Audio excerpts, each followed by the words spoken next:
Perfection in a fight is a never-ending journey. The mission is about preparation, inspiration, practicing technique over and over and over, letting the hands fly, creating space, and delivering. We own this moment. Welcome to the PFL. Let's do this, y'all.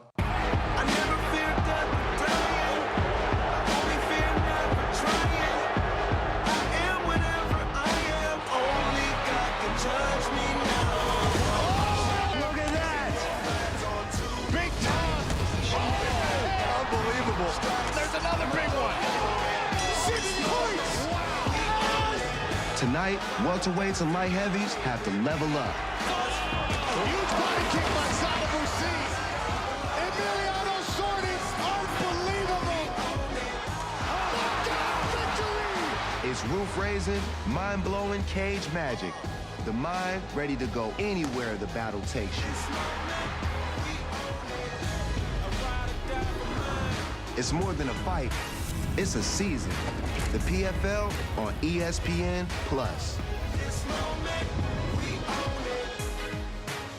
Thank you, Wiz Khalifa, now part of the ownership group here at Professional Fighters League. And we are live from Atlantic City at the world-class Ocean Casino Resort, home of the PFL regular season.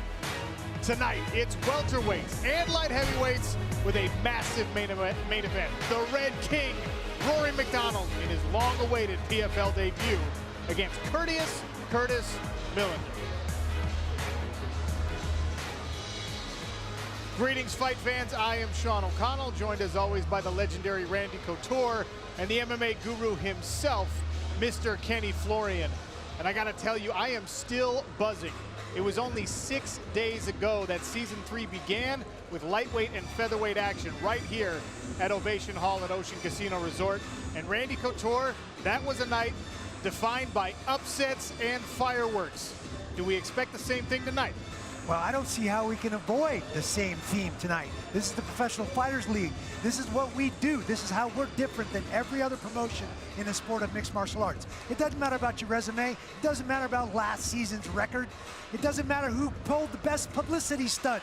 You better bring your A game, walk up into that cage, and score points, preferably bonus points. And that's why we're different than everybody else in the mixed martial arts game. And Randy, last week we only had one finish. I do not expect that to be the case tonight, because over the last couple seasons, between the welterweights and the light heavyweights, these guys have a 71% finishing rate. That is just astonishing. So I expect a lot of fireworks tonight. Not only do we expect the great action, we also rolled something out in our first event of the regular season that I'm really, really pumped about. The fighter performance rating. After every single round, fighters receive a rating based on their performance, a score between 1 and 100. And here's the important part. It's based not just on traditional MMA stats like strikes landed and takedowns, more importantly, on the impact those actions have in the round. It's all measured by our FPR team cage side and plugged into our algorithm. And making its debut in the sport of mixed martial arts, the Ghost Cam. See the cage disappear so you can watch more of the action. Also a first ever, the dual view steady cam provides a more intimate look at our fighters inside the cage. Look how clear that is. Plus we've got a next gen smart cage, state-of-the-art lighting, and of course an expansive array of LED screens to enhance your viewer experience at home. I would be remiss if I did not mention the heralded return of the Ref Cam.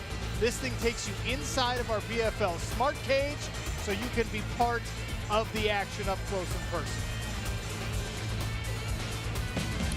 All of that innovation is meant to give you a closer look at the action. And man, do we have a great one tonight. The Red King, Rory McDonald, former Bellator world champion. He signed with the PFL in December of 2019. Tonight, after a long wait, he makes his PFL debut. On top of that, we have two hard-hitting PFL champs stepping back into the smart cage as they seek back-to-back titles. That man, the Hawaiian Ray Cooper, last season's welterweight king, an absolute knockout machine. He has 6 knockouts over the last 2 PFL seasons. good enough for best in the league. And you can't forget about the light heavyweight champ, Emiliano Sordi. He's coming off the most dominant season in PFL history. 5 fights, 5 finishes en route to the belt. In the process, he became the first MMA champion from his home country of Argentina. Remarkably tonight, Sordi's looking for his 5th straight first-round stoppage. This is coming up later on ESPN2, beginning at 9 Eastern. The Red King makes his debut, back-to-back champs. At least they'll try to be back-to-back champs, Ray Cooper and Emiliano Sordi, and the Brazilian rivalry. There's the betting odds if you're so inclined. Ray Cooper III is a heavy favorite as he welcomes the French newcomer, Jason Ponet. Fellas, that is our ESPN2 card, and it's capped off by a main event that we've been waiting for a year and a half.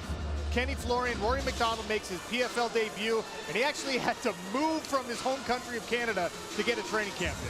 That's right. I know Rory McDonald very well. I've known him since he was a teenager. He was a former training partner of mine, and he's been one of the best welterweights in the world for several years now. And to have that level of consistency is just amazing. This guy came up as one of the new breed of mixed martial artists, came up learning it all. He doesn't come from a specific discipline, and because of that, he's dangerous everywhere, guys.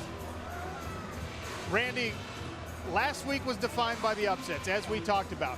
Curtis Millender took this fight on relatively short notice, but he feels he can continue that theme tonight. Absolutely. Curtis Millender has had visions of this fight for a long, long time. Not just since the fight became a reality, but he had dreams about it and seeing himself beating Rory McDonald. He's got great striking, 6 knockouts in his career. He's got great takedown defense. And so he believes he's got what it takes to courteously punch Rory McDonald right in the mouth. Tell you what, I've punched a lot of people in the mouth. I don't know if I've ever done it courteously. So I hope we actually get to see what that looks like tonight. Look, Rory McDonald will be looking for points in our regular season standings for the first time in his career. Same thing for Curtis Millender. If you're new to the PFL and not familiar with the format, don't worry. Ken Flo's got you covered. There are 6 weight divisions, and each division has 10 fighters. Contenders will fight twice in the regular season, earning points in the standings for wins and bonus points for stoppages. At the end of the regular season, the top 4 fighters in each division will qualify for the PFL playoffs. The top 4 seeds then compete in the semifinals for a championship berth. And the season ends at the 2021 PFL World Championship. 6 title fights, the winner of each earns the belt and $1 million. The quest for those points begins for the light heavyweights and the welterweights tonight here on ESPN+. Those 4 fights, all 8 of those gentlemen hoping to find themselves atop the standings by the end of the night. Let's take a look at the betting odds once again if you're so inclined. Antonio Carlos Jr. making his PFL debut is a heavy favorite against Tom Lawler. That's an interesting line, and Kenny Florian, we've talked about this fight all week.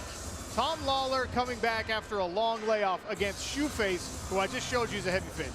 Yeah, and being away from the sport can be a huge advantage because you don't have a whole lot of tape on your opponent. I also think it's an advantage for Tom Lawler because he's been able to heal up a lot of injuries that he's dealt with throughout his mixed martial arts career. He said it's given him a different perspective, but he is taking on a Brazilian Jiu-Jitsu ace in Antonio Carlos Jr., a guy who's also getting better in other aspects of his game, like his wrestling and his striking.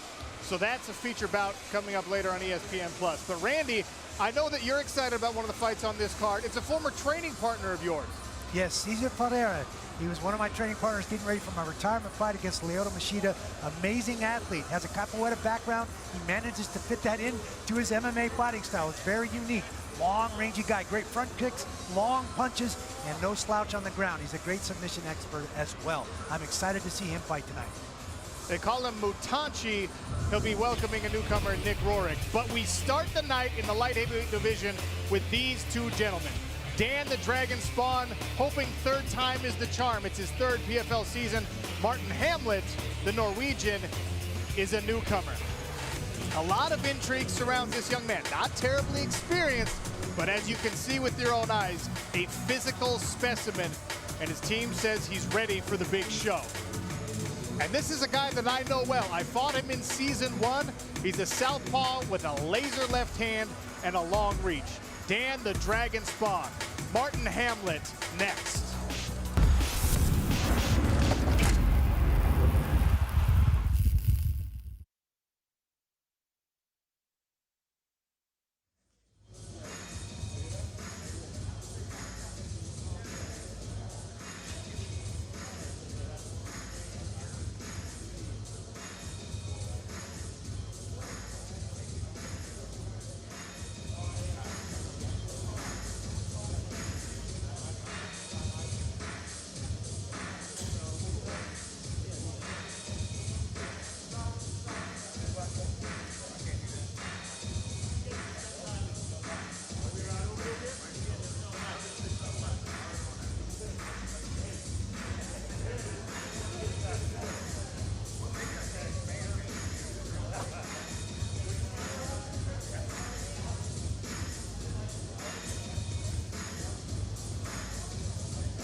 The PFL on ESPN Plus is brought to you by Presidente, drink responsibly. Geico, switch today and see all the ways you could save. CarParts.com, get the right parts right now at CarParts.com. And by Rich Energy, the official energy drink of the PFL. That beauty right there on your screen is the PFL Smart Cage, powered by Flagship Solutions Group, an IBM partner. Sean O'Connell, Randy Couture, and Kenny Florian getting excited to present the light heavyweights and the welterweights right here on ESPN Plus. We'll start off with Dan the Dragon Spohn and Marthin Hamlet, a Norwegian newcomer. 3 5-minute rounds of professional light heavyweight action to get the light heavyweight season started.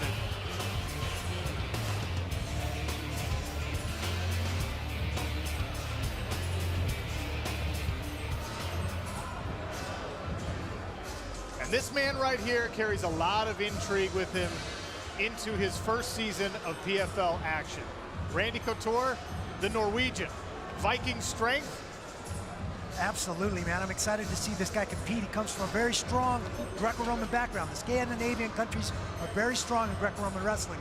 One of my favorite styles, and one of the styles I think translates to the best in mixed martial arts because of the upright posture. Expect to see some big slams from this guy, but he's not just a wrestler. You'd be mistaken to look at him that way. He's going to let his hands and his feet go too. He's a very, very good athlete. He moves very well.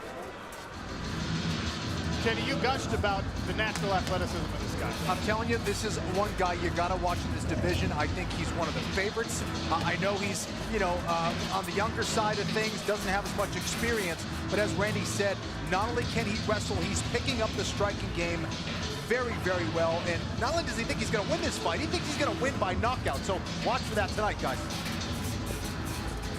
Martin Hamlet. Fighting out of the red corner, Dan the Dragon Spohn.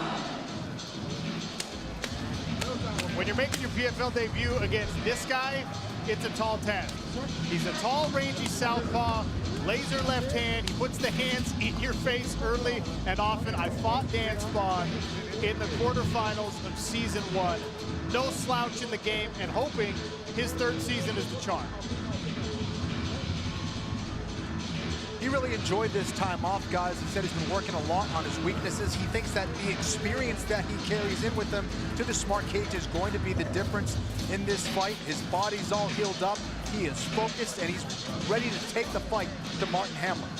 Dan Spohn's got a great family. He's a great family man. His wife, Rachel, runs all his social media. I follow him on some of those. He's a great guy. I look forward to seeing him compete tonight. We'll take a look at the physical matchup here in the tail of the tape. Dan Spohn, he's tall.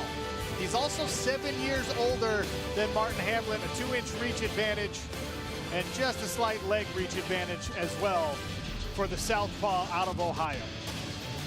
It's our 2nd event to the PFL regular season, light heavyweights and welterweights. Lillian Garcia gets us started. Well, good evening from Atlantic City. We are live with the 2021 regular season of the Professional Fighters League. And we are ready to get everything kicked off tonight in the light heavyweight division.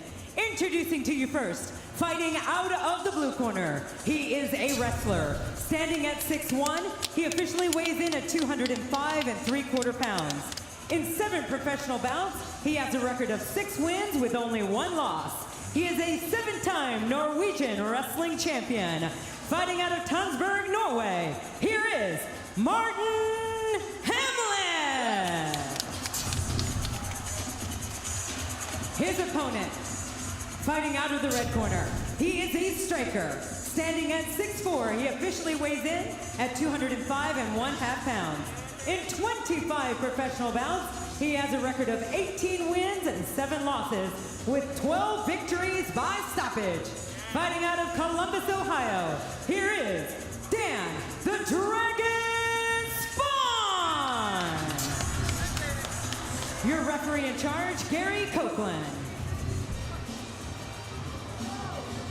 Gary Copeland, the 3rd light heavyweight inside of the cage. Martin Hamlet in the black and gray trunks. Round 1, you ready? Dan the Dragon Round 1, Spohn you ready, Red? in the Let's gold. fight. A touch of the gloves, and we are underway. Spohn in the southpaw stance, tests the hook.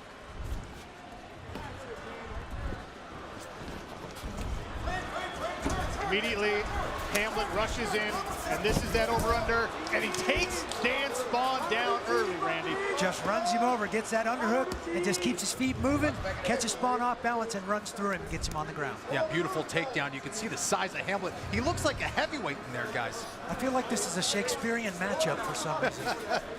To thine own self be true.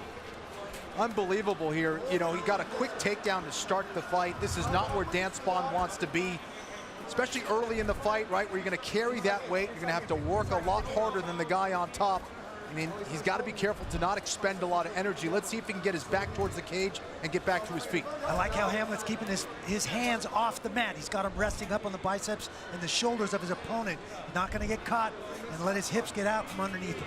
Nice right hand from the top there by Martin Hamlet, who looks to go to work inside the guard of Dan Spohn. Spohn keeping it closed, which, as you know, Kenny, means you stay on your back. That's right. You know, defensively, it's okay if you're looking to wrap up the arms, but absolutely, Sean, he's not going to give himself a chance to try to get back to his feet here. Let's see if he can get his feet on the hips to try to post away, create some space, and get back to his feet. See if he can cage walk here.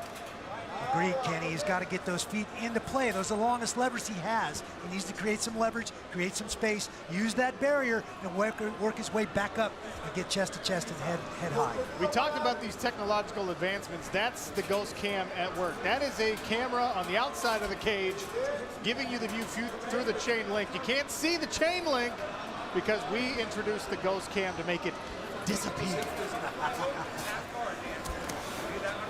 Randy, tell me how Marthin Hamlet can be effective in his strikes inside the guard of a nice long defense like Dan Spohn. I'd like to see him clear his head, get his head up, bring his hips in, use that barrier to stack Spohn, and then he's got some elevation to really drop some big hammers from there. From here, it's a little pity-pat. He's got his head down. It's hard to generate much energy. You'll notice Hamlet turned the head of Spohn right back to the cage. The reason for that is it becomes more difficult to try to attack with submissions. Now, it allows the guy to get back to his feet, but for Spohn, it takes away his ability to attack with a lot of these submissions when your head is close to the cage.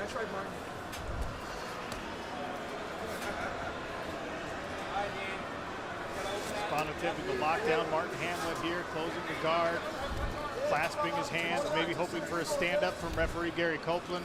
Boxes the ears of the Norwegian on top of him in the process. Looks like he might be trying to set up an arm bar here on that right arm of Hamlet. He decided to let it go. Now he's starting to post his feet on the hips.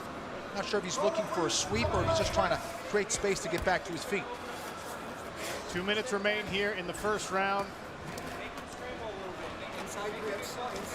Randy, not a lot of effort from Marthin Hamlet to pass the guard of Dan Spohn. He seems content to work from where he's at. I think he's very comfortable in the guard, especially when Spohn locks himself into that position. There's not a lot of submissions you can do from that locked foot position in the closed guard. Now he's getting a little more dynamic, using his legs a little more effectively, and Hamlet has got to be a little more careful.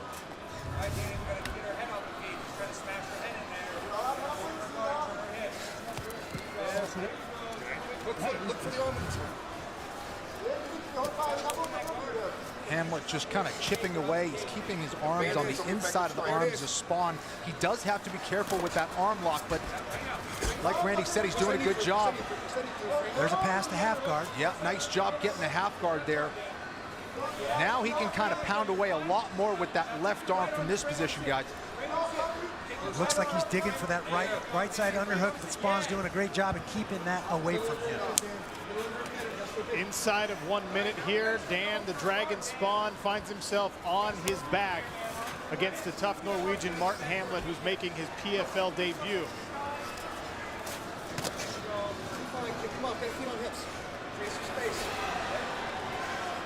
Busy on top is Hamlet. He's landing some strikes, but so far nothing overly thunderous from the top, gentlemen.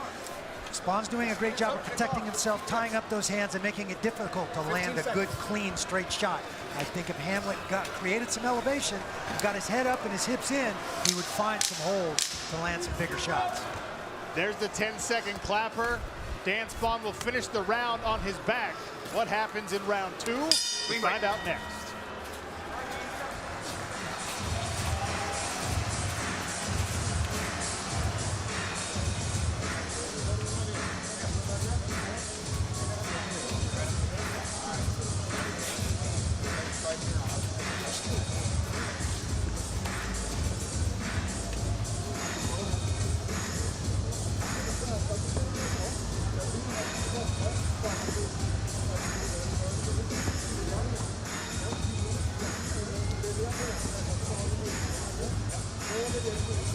PFL's exclusive fighter performance rating is sponsored by Rich Energy. The new stat in mixed martial arts: every round a score from 1 to 100. You only score 100 if you finish the fight inside that round. And there it is, Dan Spohn, not much going on the FPR so far. Marthin Hamlet, a nice round 78. And we'll see how round 2 plays out. Spohn out of the red corner in the gold trunks. Marthin Hamlet, the Norwegian, in the black and gray. Another touch of the gloves. The southpaw Spohn tries to avoid a takedown, and right down he goes again. 5 seconds into the round, Randy. Man, nice single leg, little head outside single, dumps him and puts Spohn right on his back. Hamlet was not playing around in the standing position with the southpaw. Yeah, he obviously felt comfortable being in this top position, decided to go right back to the well, hit a beautiful single leg, and now keeping his head above the head of Spohn. That's good positioning, takes away the arm bars, the triangle chokes. Nice job there by Hamlet. Here in the second round, still potentially 2 bonus points up for grabs. You get 3 points for a win, If you finish in the second round, that'd be good for 2. And Hamlet trying to set up a shoulder choke here on Dan Spohn. Yeah, he's got some pressure. I think he's got it. I think he put him out. Dan Spohn is out! Martin Hamlet chokes out Dan the Dragon Spohn in his PFL debut. Good for 5 points in our standings. Unbelievable. It's rare that you see it in the close guard, but it is possible, especially if you look like that man, Martin Hamlet, a very powerful individual. The arm came across, and you don't see this too often, guys, but that's the kind of strength that Martin Hamlet possesses. I'm not sure I've ever seen it from a close guard. That was very impressive.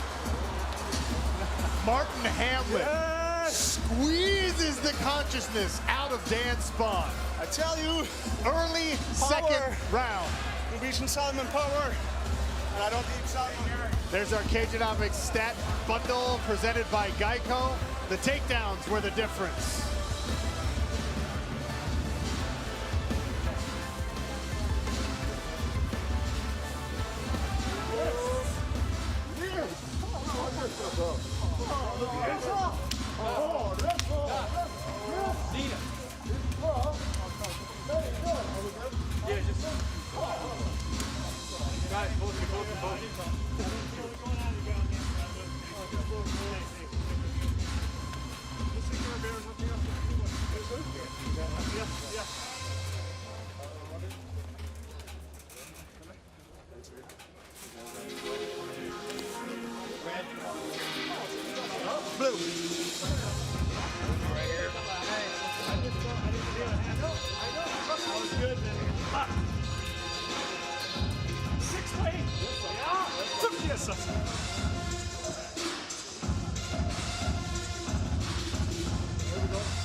Welcome back to Ovation Hall in Atlantic City.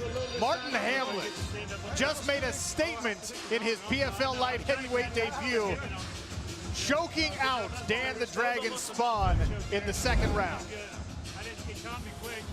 Okay, so watch for this arm here of Dan Spohn to go across his body here, and that is a no-no if you are on your back, so roll it here. So you'll notice the arm is going to start to come across. Stop. As soon as Hamlet is able to get his head to the mat, he's going to put pressure on both sides of the carotid artery of Dan Spohn's neck. Once that is shutting off the blood to the brain, roll it. You're going to get a blood choke. There he is, applying pressure right there to the neck. The shoulder of Dan Spohn is getting the other side, and that is what's applying that pressure. Right there, once that left arm of Dan Spohn goes limp, he is completely out, guys. Unbelievable stuff from the close guard from Martin Hamlet. Lillian will make it official. Ladies and gentlemen, the stoppage comes officially at 52 seconds of round number 2. By technical submission, arm triangle choke, earning 5 points in the light heavyweight division, Martin Hamlet! Randy, last week, first event of the season, we waited until the end of our ESPN Plus show to get the lone finish of the night. But the light heavyweights and the welterweights, they don't mess around. No, they don't. And you have a little bit to do with that percentage there, Sean. Bet on both sides of that. But these guys have a 71% finish rate And it's shown here already, right in the first fight. Nice single leg, head outside single. He does a great job of following through and putting Spohn on his back at the start of the second round. Here you see the head. He gets the head, that arm triangle, got pressure there, bicep on one carotid artery, Dan Spohn's own shoulder on the other carotid artery. You'll see it cinch up, and there he goes.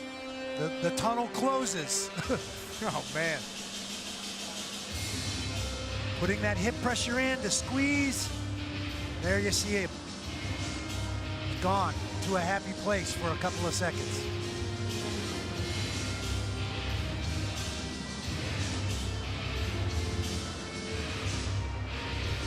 What a big win for Marthin Hamlet against a veteran in Dan Spohn.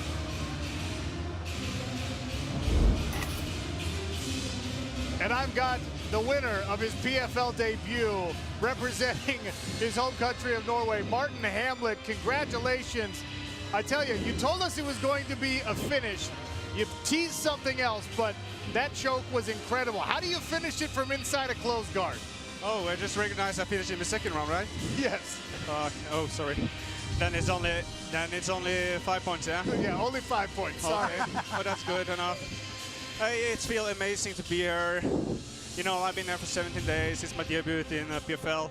I feel like I'm not a PFL fighter before I got a win, and I got it done tonight, so I'm very, very happy.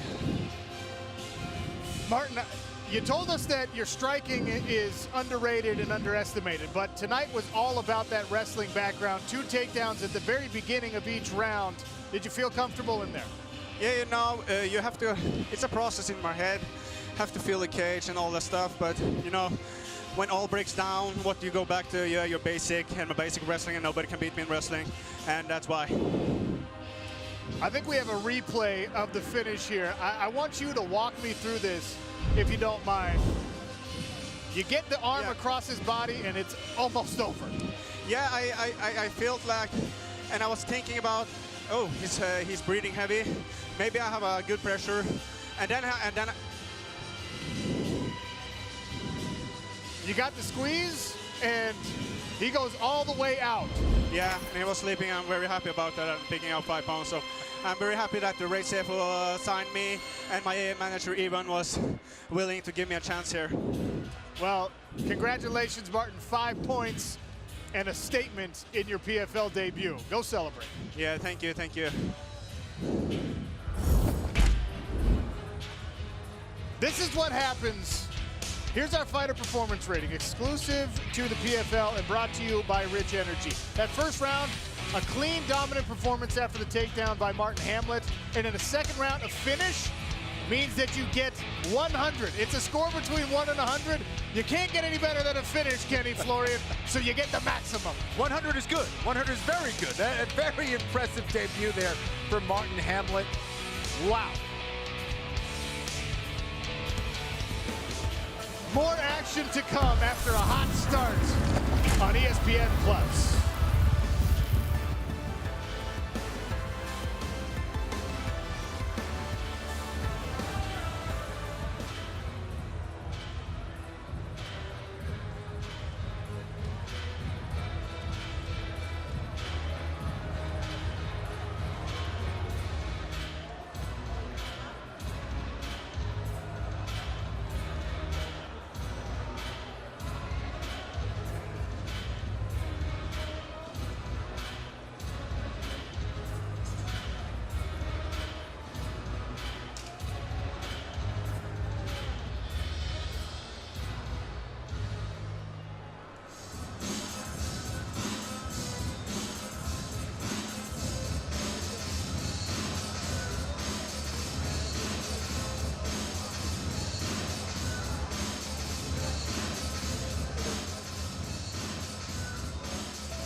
The PFL is live from Ocean Casino Resort in Atlantic City, home to all 6 events of the 2021 PFL regular season.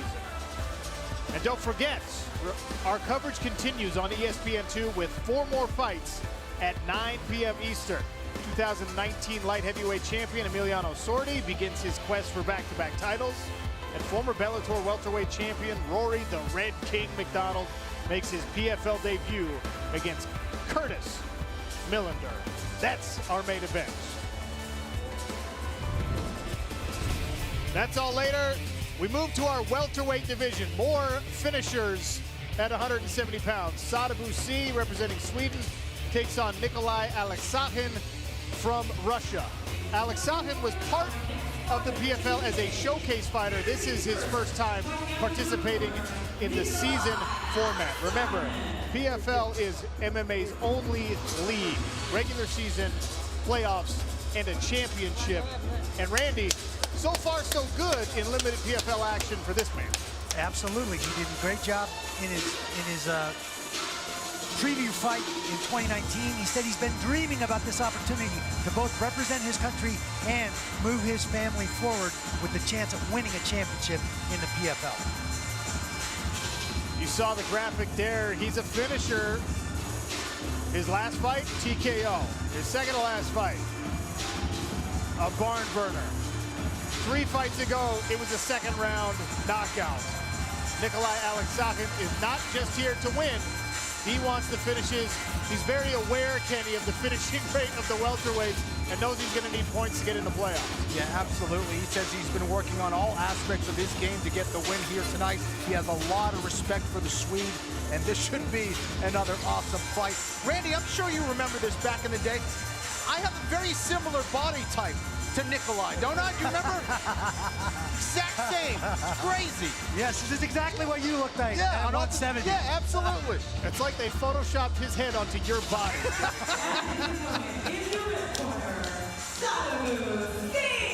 And Aleksakhin's opponent, an experienced PFL veteran. We saw Sadibou C in season 1 at 185 pounds. He made the drop to 170 for season 2. He comes back looking once again to make third time the charm. What do you expect from Sadibou C, Kenny Florian? Well, listen, this guy, you know, not a whole lot of people are 6'3" in their welterweight division, so he's going to look to utilize that reach advantage here all night, trying to keep Nikolai on the end of his strikes. But he said, listen, guys, don't sleep on my grappling. That's something I've been working on a lot, especially my wrestling. So he might actually go for some offensive wrestling techniques here. He might look for some takedowns here against the Russian. Randy, the long layoff forced by the pandemic on all of these fighters, for some was difficult. For others, it was an opportunity to add to the skill set, and Sadibou took that chance. Absolutely. I think that the 16 months off these guys have had, they've had a chance to add some new skills and tools in the tool belt. And we're looking forward to seeing if Sadibou C can actually pull off a nice takedown. He's a traditional striker who wants to keep you out of range, use those long levers to land those shots. You've seen him drop David Michaud, last year's champion, with a body shot, a kick to the body. So we'll see. This looks to be a striking battle. Both of these guys, as you can see, are physical specimens, but one of them, as Kenny mentioned, happens to be 6 inches taller than the other. A 6-inch reach advantage also for Sadibou C. It's hard to find a welterweight with an 80-inch reach. Wow. 10-inch reach advantage on the legs. Look for the kicks from the Swede. Lillian Garcia gets them started inside the PFL Smart Cage. And now, the regular season officially begins for the welterweight division. Introducing to you first, fighting out of the blue corner, he is a striker. Standing at 5 feet 9 inches tall, he weighs in officially 170 3/4 pounds. In 29 professional bouts, this veteran has a record of 24 wins and 5 losses, with 13 victories by stoppage. Fighting out of Brest, Russia, here is Nikolai Aleksakhin. His opponent, fighting out of the red corner, he is a kickboxer. Standing at 6 feet 3 inches tall, he weighs in officially 170 3/4 pounds. In 15 professional bouts, he has a record of 8 wins, 5 losses, and 2 draws, with the fastest stoppage in PFL welterweight history. Fighting out of Stockholm, Sweden, here is the Swedish Denzel Sadibou. Your referee in charge, Keith Peterson. Keith Peterson back with us here at the second event of our PFL regular season. Remember, the top 4 fighters in each weight class make the playoffs. The hunt for regular season points begins at 170 pounds with these 2 gentlemen. Sadibou in the blue and red trunks, Nikolai Aleksakhin in the black and gray. C in the southpaw stance. Switches stances, does Sadibou. Snaps a kick to the leg. And that is such an advantage when you're able to be not only competent but dangerous from both stances. It can be very confusing for a guy to get his timing and range when you have a fighter across from you who keeps switching his stances. It's interesting because when a guy switches stances, different weapons are available in the offense, and you got to watch out for different things in the defense as well. Absolutely.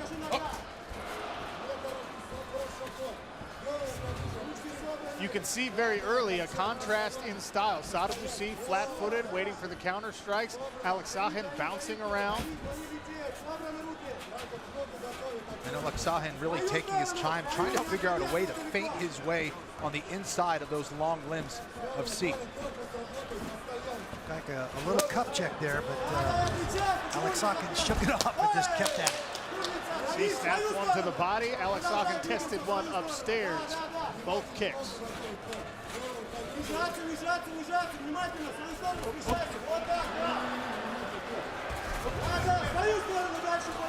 C's holding those hands down pretty low. He's got to watch out for that big right hand from the Russian. Almost on cue getting Florian. Aleksakhin fires one off, landed at least partially. Sadibou checks that leg kick from Nikolai Aleksakhin.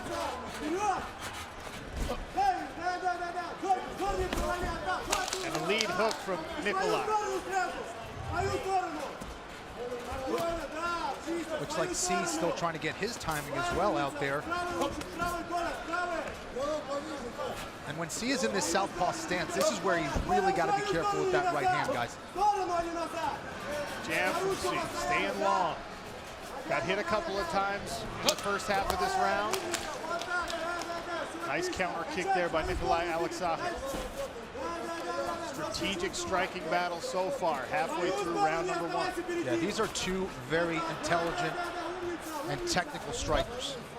He switches stances one more time. Oh! Aleksakhin catches him partially with a right hand, and then a low kick to that calf. I like to see Aleksakhin put some combinations together. He gets range and throws one, but then backs off. He needs to follow that with a flurry or a combination of punches and stay inside against the longer Sadibou.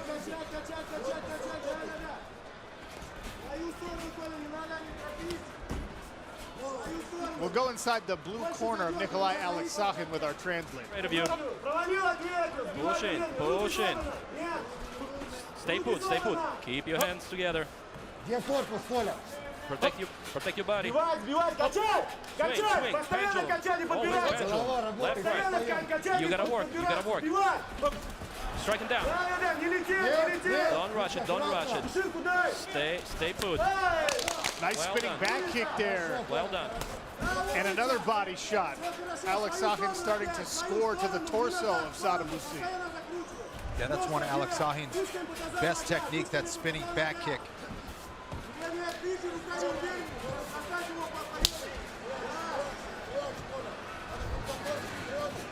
Just over 1 minute remaining here in round number 1, welterweight action. 6 points still on the line here in the first round. Inside leg kick from C.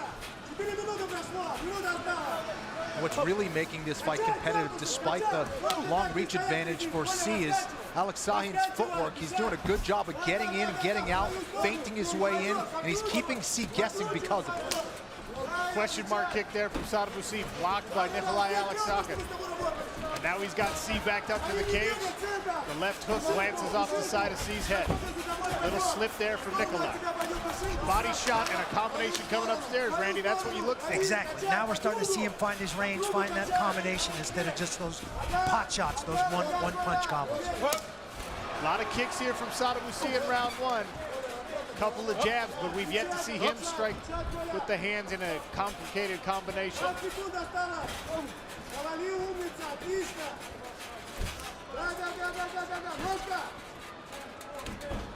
Oh, beautiful wheel kick.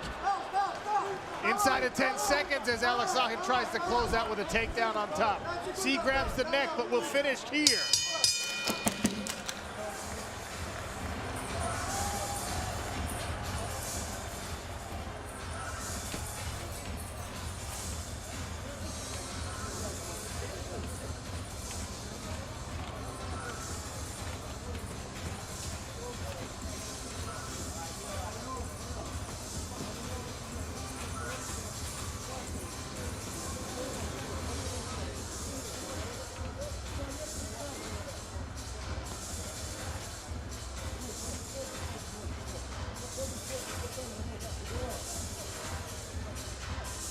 Well, I was mistaken when I said this spinning back kick missed. Glances off the temple of Sadibou, and then the slip turns into a takedown attempt to close out the round. Yeah, that was a beautiful wheel kick. Got him right on the temple. Good thing he hit him with the bottom of the foot and not the heel. That was the heel, guys. That could have been a knockout. Wow. Sadibou turning away as it landed, maybe taking off some of the impact. Canelo style, but still a successful technique there from Nikolai Aleksakhin. Amazing, impressive against a much taller opponent. That's to right. get his foot up there. If I try that crap, I'd be laying on the ground. Yeah, I would have pulled 3 hamstrings if I tried to do that. Take a look at our FPR scores there. Strategic battle, as we mentioned. Nikolai Aleksakhin doubles up Sadibou on the FPR. Sadibou representing Sweden in the blue and red. Switches stances back to orthodox. Nikolai Aleksakhin, the Russian, in the black and gray.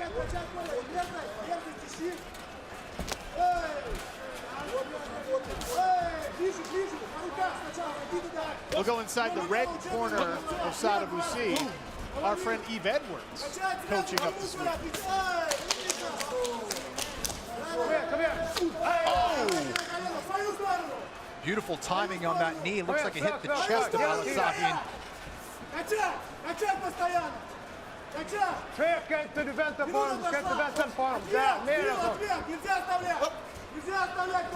Not sure if we have a Swedish interpreter in the building, but Sadibou's corner trying to walk him through the second round here. Nice body kick there from Aleksakhin as he slips the jab. Tests an overhand right. Sadibou trying to beat up that front leg. Eve Edwards with a full head of hair. I don't think I've ever seen that either. Don't be jealous, Randy. Yeah.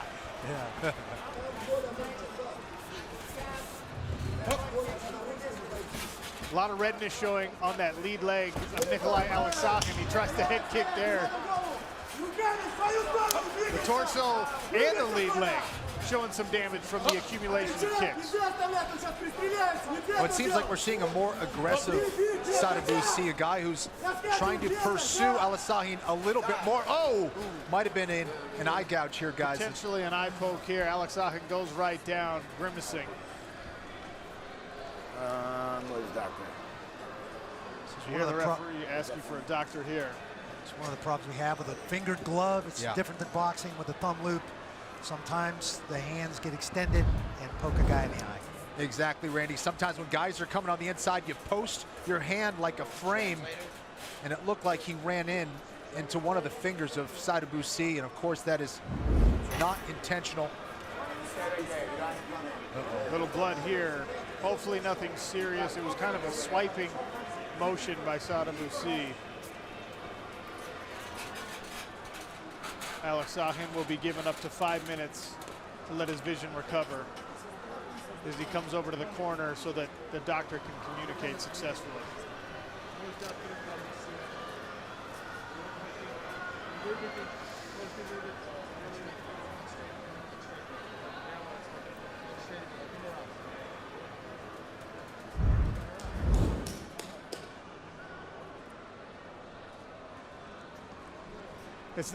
It's not the best angle, but you can see kind of that downward swipe. The finger did get into the eye, though.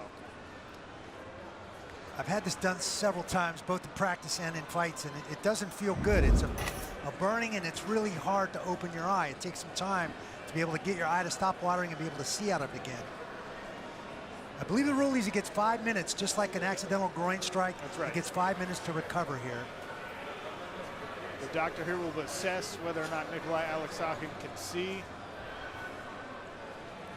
It's pretty well known amongst fighters that if there's any indication that you cannot see or that your vision is altered, the referee will immediately wave it off, or the doctor will immediately wave it off. So hopefully Nikolai Aleksakhin still has clear vision in that eye once he's given time to recover.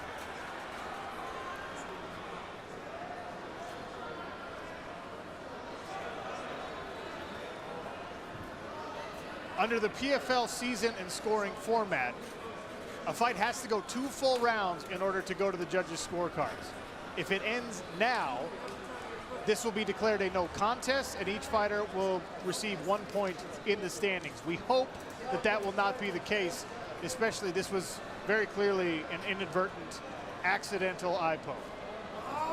Right, and it looks like, guys, it's going to be a no contest. Keith Peterson waves it off on the advice of the doctor. Nikolai Aleksakhin unable to continue because of the eye poke. Very unfortunate turn of events here in the welterweight division. You know, these fighters work so hard, and you get something accidental like this, and it's just, you hate to see it. And I hope Aleksakhin is going to be okay. I feel bad for Sadibou too. He put in all that work as well, and it may not have been going his way, at least by the FPR in the first round, but nobody wants to win that way. That's right. This fight takes place in Atlantic City. Yes, we're in the PFL format, but these are Atlantic City and New Jersey commission rules, and that's where that rule comes from, that you have to make it all the way through 2 rounds. Keith Peterson waves it off. Doesn't like what he sees, protecting the safety of the fighter.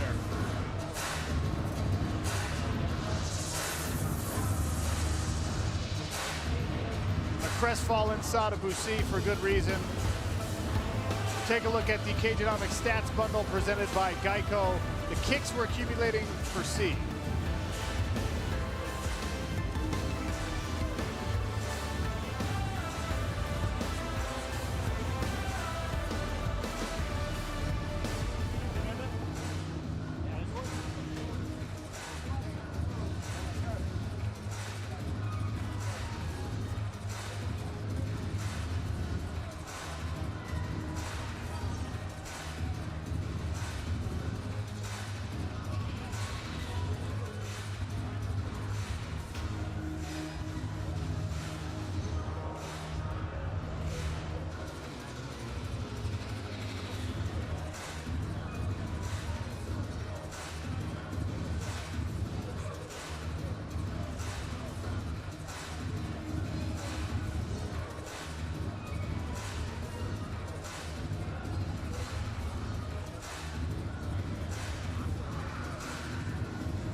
For the last 17 days inside the PFL bubble, fighters prepared for tonight in the Fuji training room, built especially for the PFL regular season inside Ocean Casino Resort.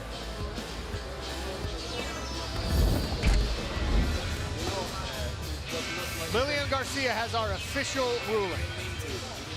Ladies and gentlemen, at 156 of the second round, this bout has been stopped on the advice of the doctor and has been declared a no contest due to an accidental foul. Therefore, each fighter will receive 1 point.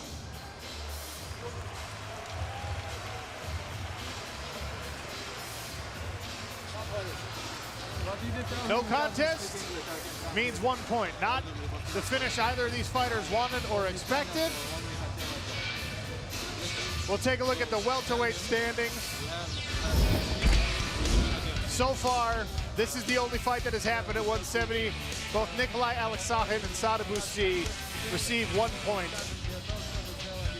after the inadvertent foul forces a doctor stoppage and a no contest under New Jersey Commission rules.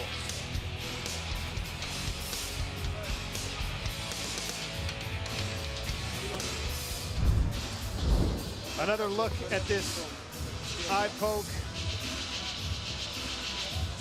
It's unfortunate, and Randy, you already mentioned it's just the gloves. Yeah, it's one of the things that's indigenous to our sport sometimes because of the open-fingered gloves to allow us to grapple. There's a look at Sadibou reacting to the moment when the referee waves it off. Aleksakhin's corner equally disappointed. An unfortunate situation and result in the opener of our welterweight season 3.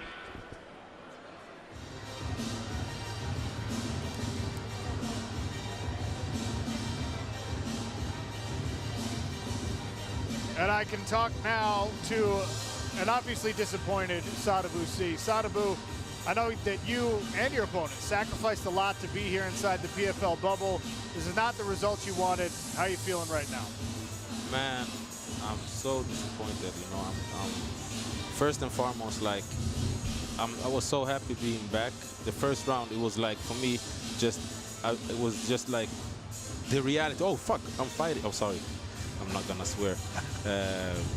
The reality of being here again, because it was a long time ago. I had to settle down for round 2. I felt like I was starting to like do what we've been working on, and I felt better for the second round than the first round, right? So I was just hoping for him to be able to continue. It's an unfortunate situation. Obviously, the doctor waves this one off, and it puts you both in an interesting situation. Under the PFL rules, in conjunction with the New Jersey Commission, this fight has to be declared a no contest. That's good for 1 point for each of you in the standings, and you know better than I that the welterweight division is full of finishers. This puts pressure on your next fight in 6 weeks. Yeah, I know. This was not the one, not the result, not the thing that I was looking for. Like, I'm so disappointed right now. I'm so disappointed. I can't even tell you. Sadibou, thanks for talking to me. One last time. I told him, of course, I'm not the matchmaker, but both of us want to do it again in 6 weeks because this was not the result we wanted. Well, after that first round, I'd like to see it again as well. Stay healthy. We'll see you again soon. Appreciate it.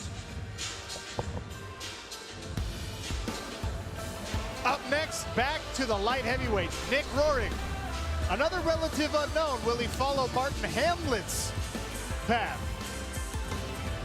And the former Randy Couture training partner, Cezar Mutanche Ferreira. Will the Brazilian be victorious next?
PFL is live from Ocean Casino Resort in Atlantic City, home to all 6 events of the 2021 PFL regular season.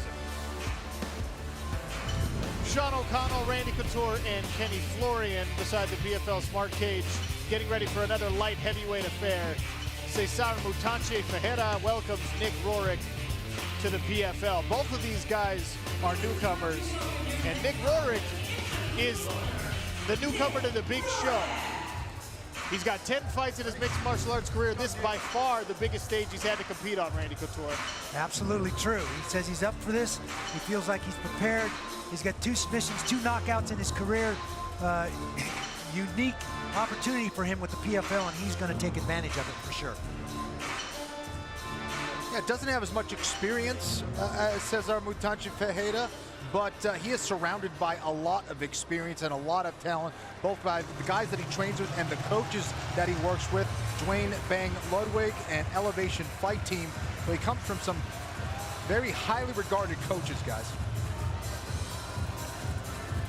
And if our first fight of the evening is any indication, not having an overly impressive resume doesn't mean a lot. It absolutely doesn't mean a lot. That's one of the things I love about this format. There's so many variables. We've got 22 countries represented. There's a lot of guys that nobody knows a lot about, and they can come out and do some pretty amazing things. It's fun to watch. Emiliano Sordi was a relative unknown when he joined the PFL. Ray Cooper III was a relative unknown when he joined the PFL. Those guys are big stars. Nathan Schultz. I mean, right. There's a bunch of examples, and this guy, Cezar Mutanche Ferreira, if you didn't know, Mutanche, I'm probably pronouncing that wrong, but it translates to the mutant, and you can probably see why they call him that. And it's amazing looking at him right now. How did he make 185 pounds? He looks massive. I have no idea. When I was training with him in training camp, he was 220. Wow. And has this amazing style, these great kicks. Watch out for some of the kicks that this guy throws. And just his straight teep, his front kick is pretty devastating. I had to wear some extra padding on my ribs because we knew Lyoto was going to throw front kicks. Right. And he was throwing a lot of front kicks, and I was like, man, you were going to tear me up. You know, one thing I'm actually happy to see becoming more of a norm in our sport, guys who make these really drastic cuts, particularly this size of guy who competed at 185 pounds, and they would kill themselves to make it to middleweight. They're now coming back up, especially in their latter years, to be normal, to have health and size and strength coming into a fight. And we've seen people with incredible success after making the transition to the higher weight class. Agree 100%. You're going to see their best selves tonight. Let's take a look at the tail of the tape between these 2 light heavyweights. Roehrick, 3 years younger, 1 inch taller, but it's Cezar Ferreira who's got the longer reach in the arms and the legs. 3 inches plus in both of those categories. Lillian Garcia starts them off. Ladies and gentlemen, the PFL Smart Cage is where all the action takes place. And it is state-of-the-art technology only seen here in the PFL. And now it is time to take you back to that cage in the light heavyweight division. Introducing to you first, fighting out of the blue corner. He is a wrestler who stands at 6'2" and weighs in officially at 205.5 pounds. In 10 professional fights, he has a record of 9 wins with only 1 loss. Fighting out of Denver, Colorado, here is Nick Roehrick. His opponent, fighting out of the red corner, he specializes in capoeira. Standing at 6'1", he officially weighs in at 205.5 pounds. In 21 professional bouts, he has a record of 13 wins with 8 losses. Fighting out of Boca Raton, Florida, and representing Brazil, here is Cezar Mutanche Ferreira. Your referee in charge, Vitor Shaolin. Our second regular season fight in the light heavyweight division. Remember, earlier tonight on Plus, Martin Hamlet scored 5 points in his PFL debut. A first-round finish would slide one of these gentlemen past Martin Hamlet to first place in the regular season standings. PFL MMA, the only true league in mixed martial arts. Regular season playoffs and a championship. Ferreira in the gold trunks, Nick Roehrick out of Colorado in the black and gray. Ferreira, the southpaw stance. Recognize that footwork at all? That looks so much like Lyoto Machida, it's crazy. He moves his hips the same way, moves his feet the same way. Yeah, and that's the kick you got to watch out for, that rear kick. Oh, and a combination right away. Ferreira firing. Oh! Cezar Mutache puts Nick Roehrick out! 6 points for the mutant! Wow, it all started with that rear kick to the body. That hurt Nick, it backed him up, and then it was all hands from Ferreira. My goodness. Wow, looks to be very energized, full of energy. At 205, I think this is a very smart move for Cezar. You can't question whether the power was going to translate to the light heavyweight division after that performance. He landed early, he landed often, and it was, once again, nasty straight rights. We saw that a week ago from Brendan Loughnane, put down Shimon Moraes. This time, it was the Brazilian who was victorious with the nasty right hand.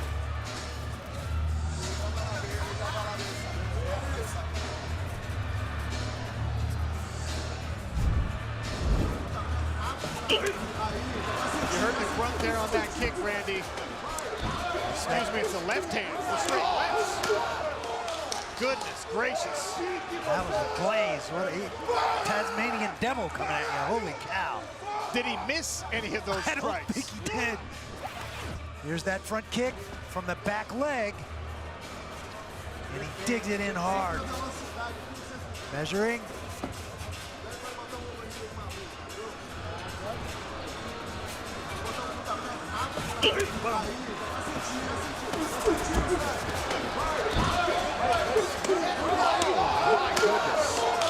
And you can see that right hook kept bringing him right into that left hand every single time. He couldn't escape to the right, he couldn't escape to the left. Cezar Ferreira cut off the cage beautifully. No escape for Nick Roehrick. Wow. Stayed at distance, didn't smother, didn't get too excited. That's a veteran, that's some experience right there.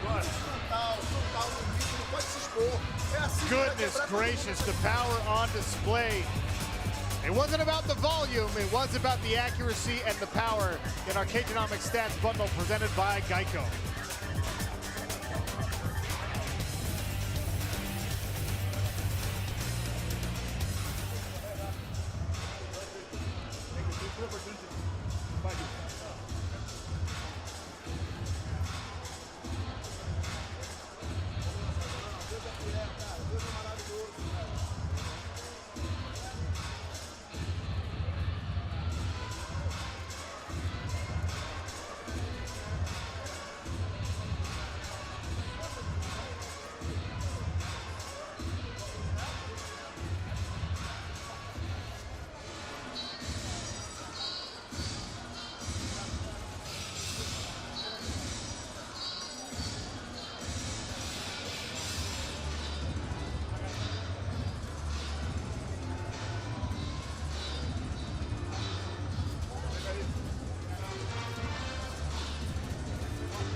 The PFL on ESPN Plus is brought to you by DraftKings, an official partner of the Professional Fighters League.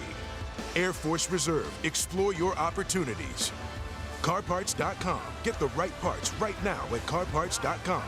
And by Ocean Casino Resort, home of the PFL regular season. Júnior, meu irmão que tá em São Paulo nesse assistindo. Te amo, irmão. Você é o cara. Cezar Ferreira makes a statement in his light heavyweight PFL debut. Lilian Garcia makes it official. Ladies and gentlemen, the stoppage comes officially at 37 seconds of round number 1. Your winner by knockout and earning 6 points in the light heavyweight division, Cezar Ferreira.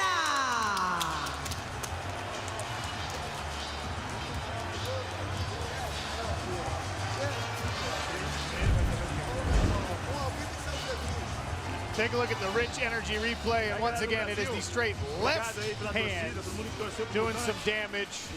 An uppercut just misses, and as Kenny mentioned, the right hook says, come right back here and eat another left. How about that? That's that technological innovation. And the mutant. Goodness gracious. Cezar Ferreira, 37 seconds into his PFL career, the second fastest knockout in the light heavyweight division. Second only to last season's champion, Emiliano Sordi. A first round finish is good for 6 points in our regular season standings. Marthin Hamlet had a great debut. Cezar Ferreira says, anything you can do, I can do better. And he grabbed 6 points.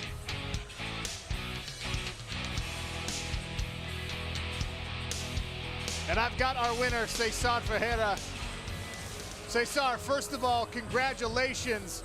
I feel like the transition to light heavyweight, it's a successful debut, so you got to be happy with it. Oh yeah, I'm very happy. So I think it's something that should be done early, but everything has a perfect time to happen. So I'm very happy to be here in the PFL and performing my best. So that night could not be better, man. Very happy.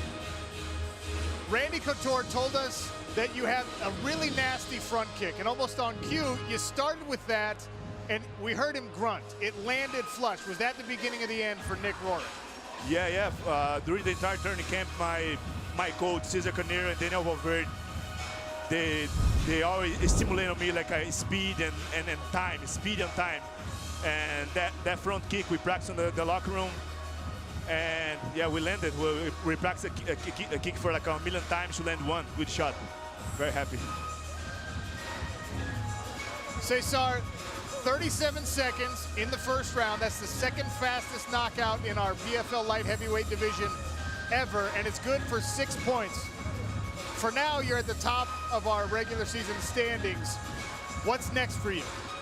Well, the next, it's been like 17 long days here in the hotel in the bubble. So the next for me is go back to my home, see my daughters, my wife, take 2 days of rest, and be back here on June 7th for the next fight. So it doesn't matter who's going to be the next opponent, I'm going to be ready. And hey, take this time to dedicate this fight to my daughter, Yara. Yara, thank you. The message you sent me yesterday make me believe you myself. Thank you very much. I really appreciate it, my honey. I love you. That love you. Cezar, congratulations, 6 points, top of the table for now at light heavyweight. Stay healthy, and we'll see you in 6 weeks. See you. Thank you, guys. Mutanchi, the mutant, Cezar Ferreira. And I tell you what, our fighter performance rating brought to you by Rich Energy. A performance like that kind of makes me wish you could get higher than 100. Flawless victory for Cezar Mutanchi Ferreira in his PFL debut.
is the Rich Energy Fighter Performance Rating Rewind.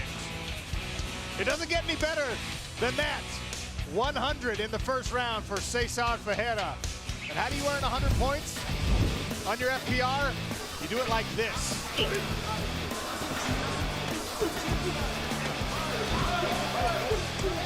get a finish in the first round. Bonus points if it's the second fastest finish in light heavyweight history in the PFL. And a statement made for all of the other light heavyweights, not only from the mutant right there, but also from Marthin Hamlet in our first bout of the evening. It's not going to be easy to get into the playoffs at 205.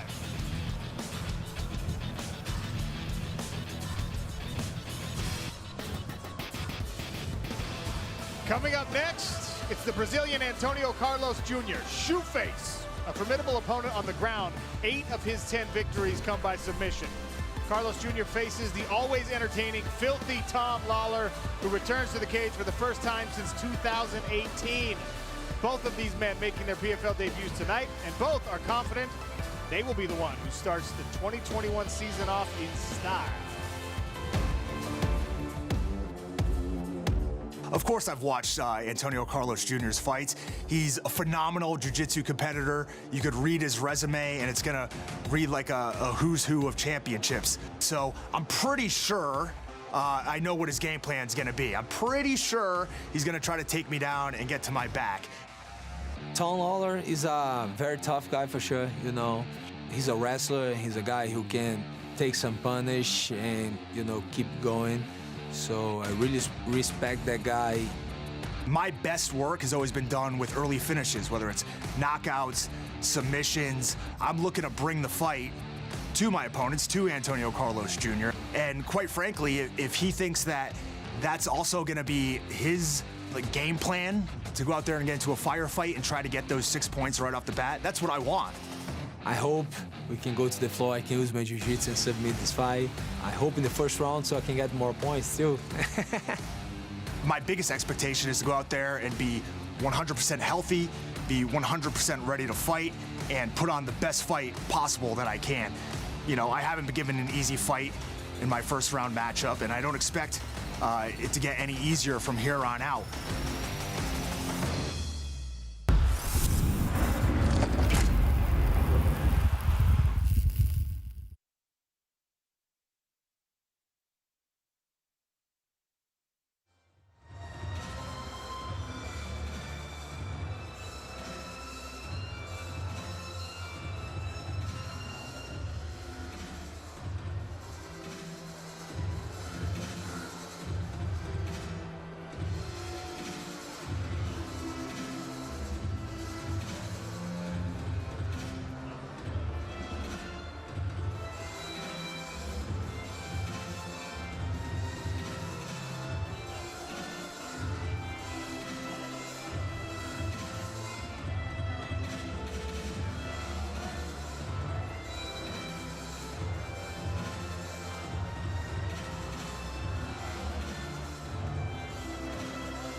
Friendly reminder, coverage continues on ESPN2 with 4 more fights starting at 9 p.m. Eastern. 2019 light heavyweight champion Emiliano Sordi begins his quest for back-to-back titles. And the former Bellator welterweight champion Rory the Red King McDonald makes his PFL debut finally against Curtis Millender in our main event.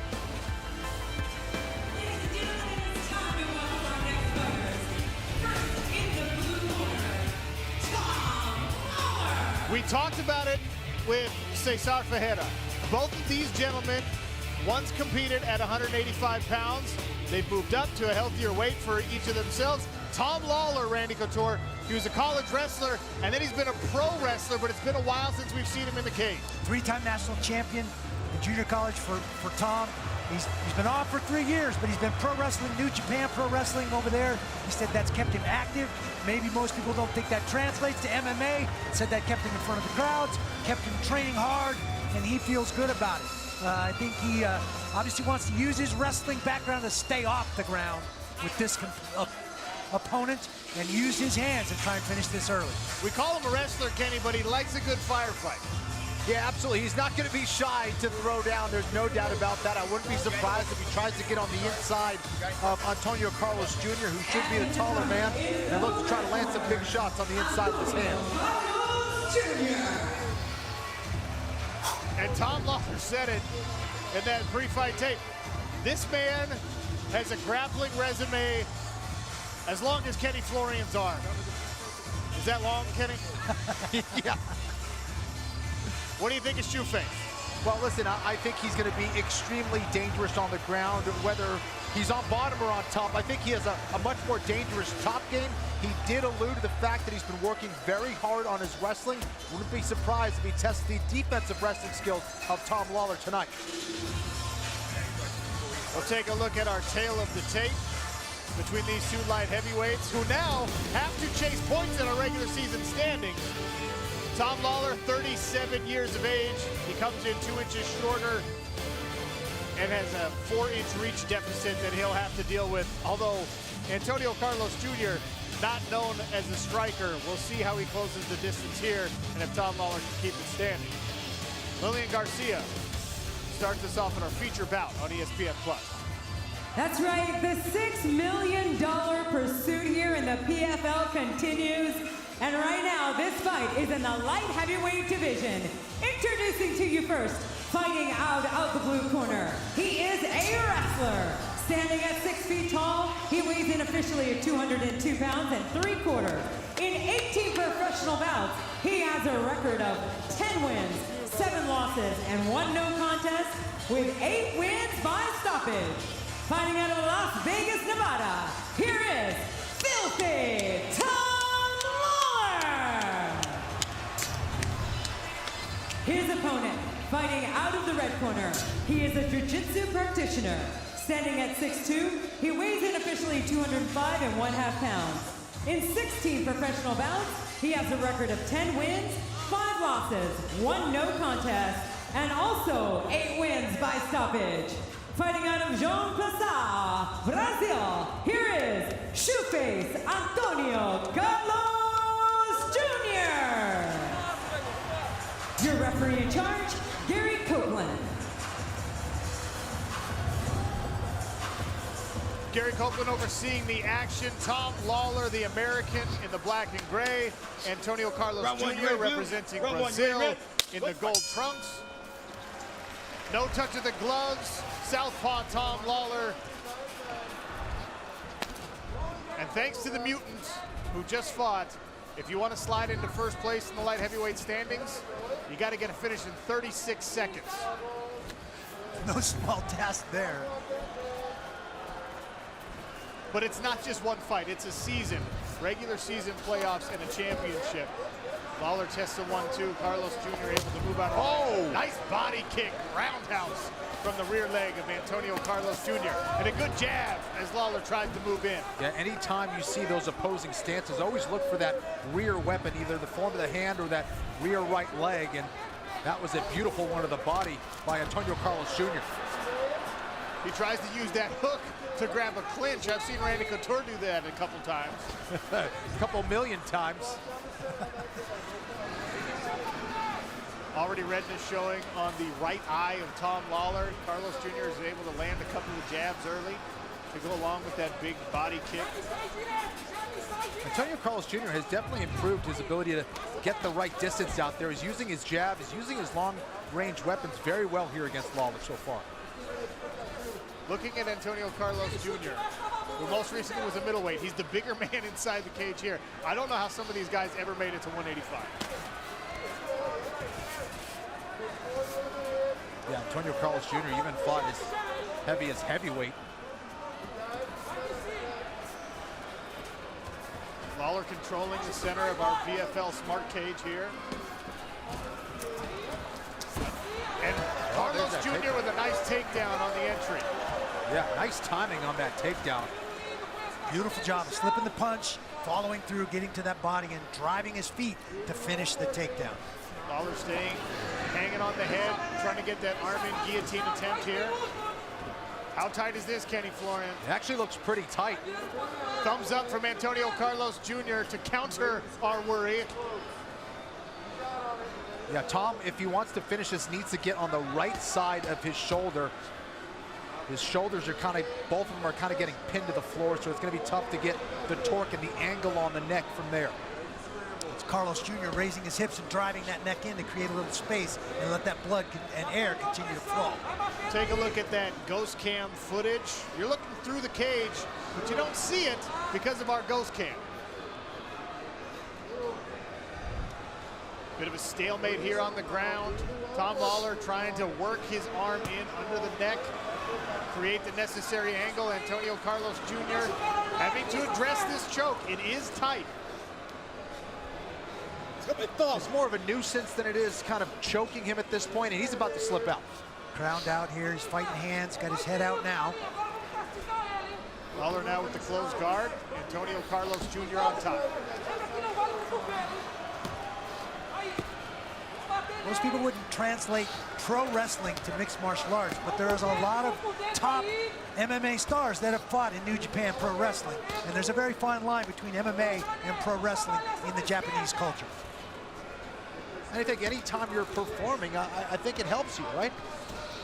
We've seen Mark Coleman, Kevin Randleman, Don Fry, Make sure Josh Ponet. guys.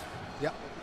Bunch of those MMA pioneers made some hay over there in Japan, in New Japan Wrestling. Oh, nice pass. Nice pass here from Antonio. Right in the mount. Right to the mount. He's trying to set up an arm triangle here, guys. Lawler has to be very careful. That right arm is extended. Let's see if Antonio Carlos Jr. can walk that arm up. He decides to bail on it, but that was close. You can see our Acronis fight tracker in the bottom right corner of your screen. This thing has taken place inside of the middle of the cage. Carlos Jr. mounted on Tom Lawler inside of 1 minute remaining here in round number one. Still 6 points there on it the is. line in the standings. He's trying to set up that arm triangle again. He's got a little over 30 seconds to get it done here in round one. Nice defense by Tom Lawler to fend it off, but he is in trouble here, mounted by Antonio Carlos Jr. Able to escape and try and grab this single here. And now Carlos Jr. flops back on a guillotine attempt. Oh, that's very tight. He's got the arm in. He can finish it from mount. Wow, the taps. First round finish for Antonio Carlos Jr. Shoeface successful in his debut. 17 seconds left on the clock. Amazing. Wow. And he was attacking submissions when he was on top. He was attacking submissions from bottom as well. That's how dangerous Antonio Carlos Jr. is, showing off that world-class Brazilian Jiu-Jitsu pedigree. Good enough for second place right now in the light heavyweight standings. It's a 6-point finish, but it came just a little bit slower than Mutachi's. Our Cageonomics stats bundle presented by Geico. The takedown is really the significant stat there. More next.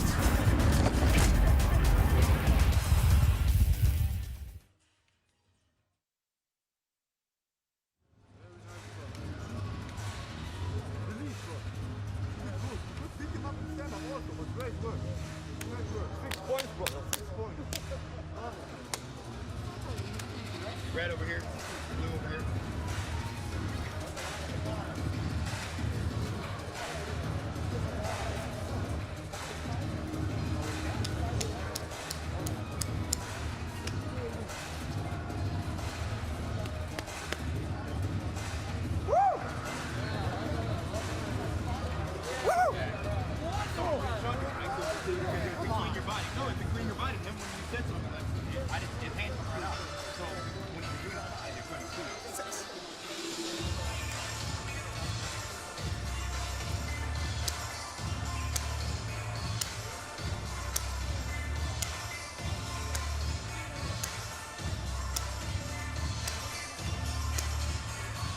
Antonio Carlos Jr. inside our PFL Smart Cage, victorious in the first round by mounted guillotine choke.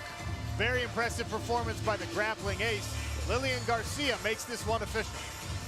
Ladies and gentlemen, the stoppage comes officially at 4 minutes and 43 seconds of the first round.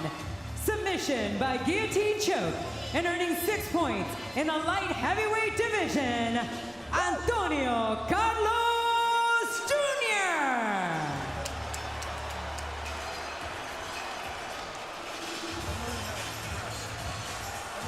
Great work by Shoeface. And here comes some replays for you. It starts with the striking. Body kick absorbed there by Tom Lawler. Sharp jab, caused a little redness around the right eye of Filthy. And Kenny, here comes the end. Well, this was just a brilliant round here from Antônio Carlos Jr. I mean, extremely dominant. Went from attacking from top, then went to the bottom, turned it into a sweep, got that arming guillotine from the mount position. Here it is. Lawler trying to get out of there, went to the single leg. He tried so hard to get out, only went right into that arming guillotine from Antônio Carlos Jr. He says, now this is how you finish it. Had the arm trapped on top of that. That was brutal. So far, 3 light heavyweight bouts on the evening. 2 first-round finish, 1 second-round finish. Points for everybody. And you get some points. And you get some points.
The PFL on ESPN Plus is brought to you by Geico. Switch today and see all the ways you could save.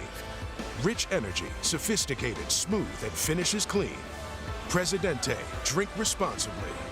And by Ocean Casino Resort, home of the PFL regular season.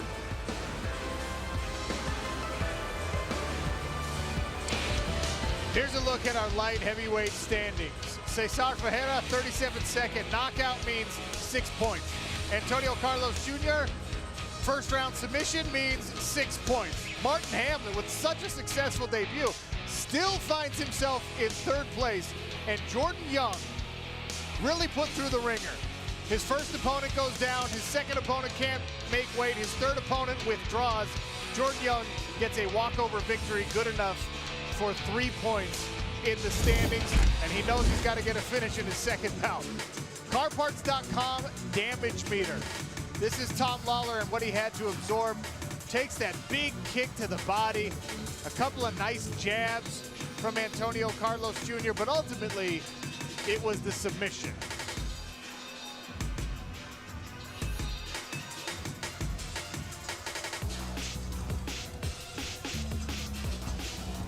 Look at that beautiful PFL Smart Cage. Advanced technology, a fighter performance rating, and more next.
Welcome back to the second event of our PFL regular season.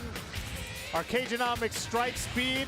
How about that? Marthin Hamlet, almost 23 miles an hour. Nikolai Aleksakhin, almost 22. And Antônio Carlos Jr., 17.2 miles an hour. The Cageonomics strike speeds brought to you by SMT.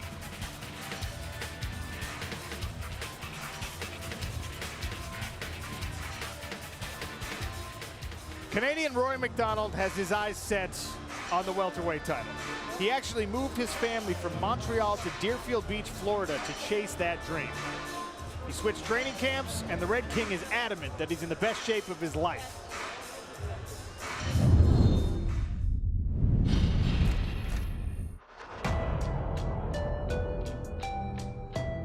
I feel really happy. I think everything worked out perfectly.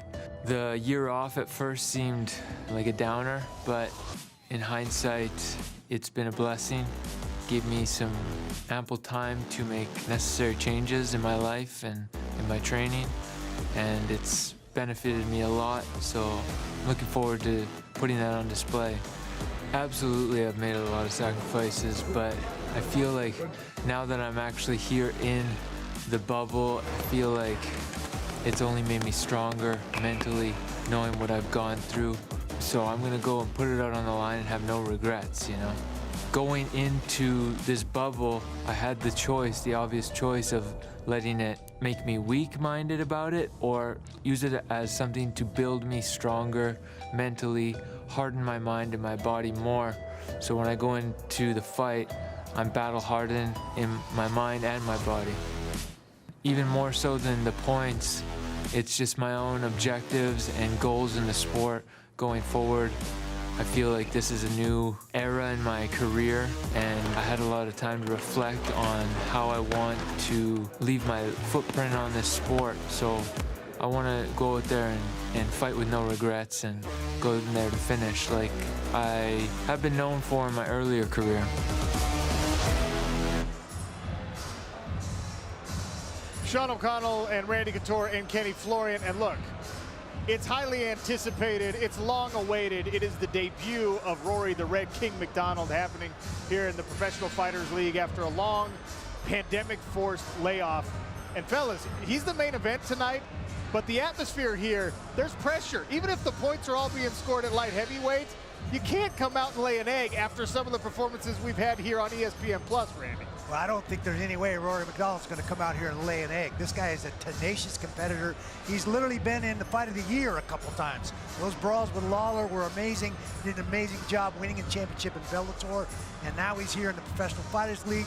He wants to cement his legacy by showing that same tenacious style here in the Professional Fighters League. No question about it, Randy. He's proven himself to be one of the most technical fighters out there, one of the most intelligent fighters, and his warrior spirit has been proven time and time again. But I agree, listen, there is a target on his back, and if you're a fighter who's up and coming, those are the kind of guys that you want to beat. Absolutely. Started his first professional fight at 16 years old. That is remarkable. That's coming up on ESPN2 in our main event after a stacked ESPN2 card. Well, let's take a look at the Presidente knockout of the night. It's Randy's old training partner. And Randy told us to look for exactly that, the front kick. And that was the beginning of the end for Nick Roy. Hooks and straight lefts and hooks and straight lefts. And it's night-night, sleep tight, don't let the bed bugs bite. Oh my goodness, you can hear the impact of that. My goodness. I'm sorry, I'm still experiencing a flashback of that front kick. Wow. For Randy Couture, Kenny Florian, Jonathan Coachman, and Ian Parker, I'm Sean O'Connell. And a reminder, our coverage continues on ESPN2 with 4 more fights, 9 p.m. Eastern. 2019 light heavyweight champion Emiliano Sordi begins his quest for back-to-back titles. Former Bellator welterweight champion Rory the Red King McDonald makes his PFL debut against Curtis Millender. That's the main event. Also, the Brazilian Samurai, Brutta, the Hawaiian heavy-handed Ray Cooper III on ESPN2 at 9.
want to stand on that, or just hold this with your hand?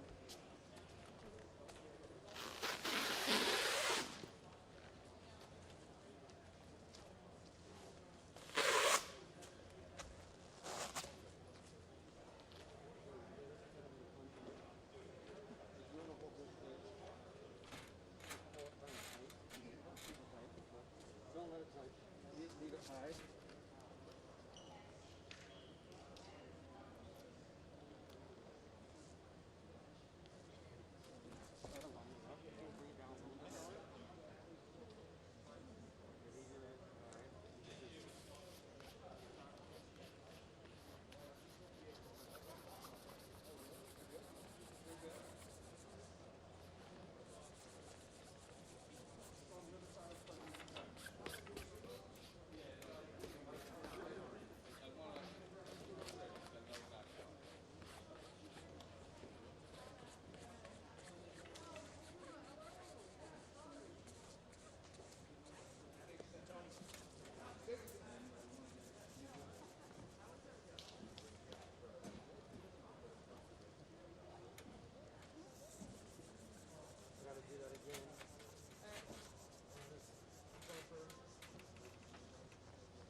You have like a really long break.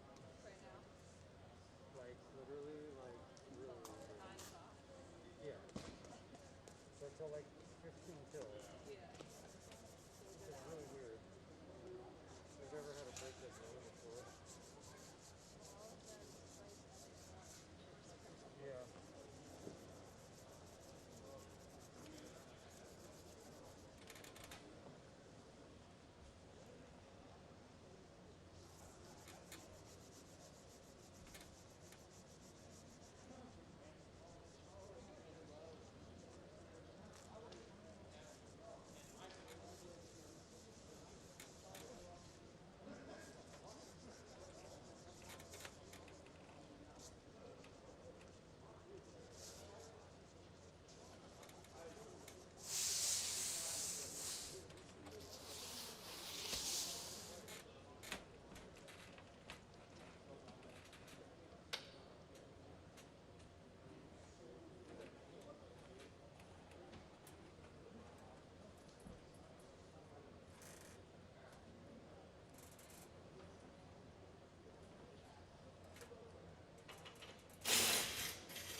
Is it, out there, there's water on the catwalk. Can you get a towel and wipe it?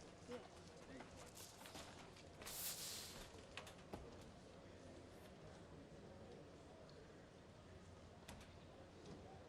Eric, you good? Huh? That's good in the hood. So you need help or anything? You alright? No, I'm good, thank you.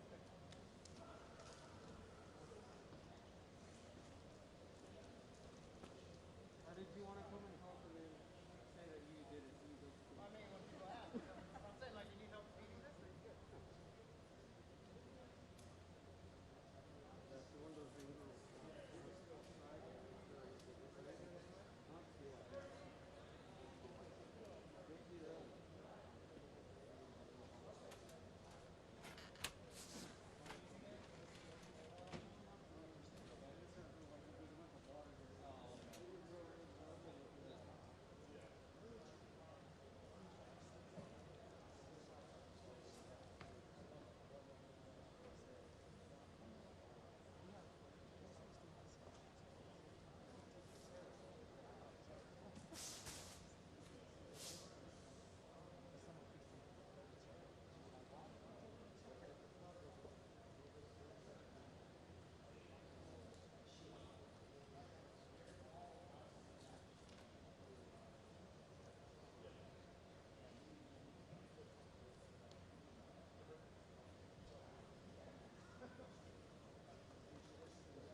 Geico's by Geico, so that's better. They weren't touching. Okay, yeah. So that worked out really good. Okay. And all you've removed is the more than a fight and PFL, whatever it said. Yeah, and I actually put that out there instead of the Air Force. Oh, that's perfect. Yeah, why not? Yeah. And I just wanted to not use the Air Force in case we need it again for something. You know what I mean? Yep. I like to have backup. Oh, and here's the path. Oh, yeah, see, this is over here. Not right in that corner, that's why. I see. Yeah, I thought the seam itself was slippery, but the path itself was No, yeah. Actual path. right.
Perfection in a fight is a never-ending journey. The mission is about preparation, inspiration, practicing technique over and over and over, letting the hands fly, creating space, and delivering. We own this moment. Welcome to the PFL. Let's do this, y'all.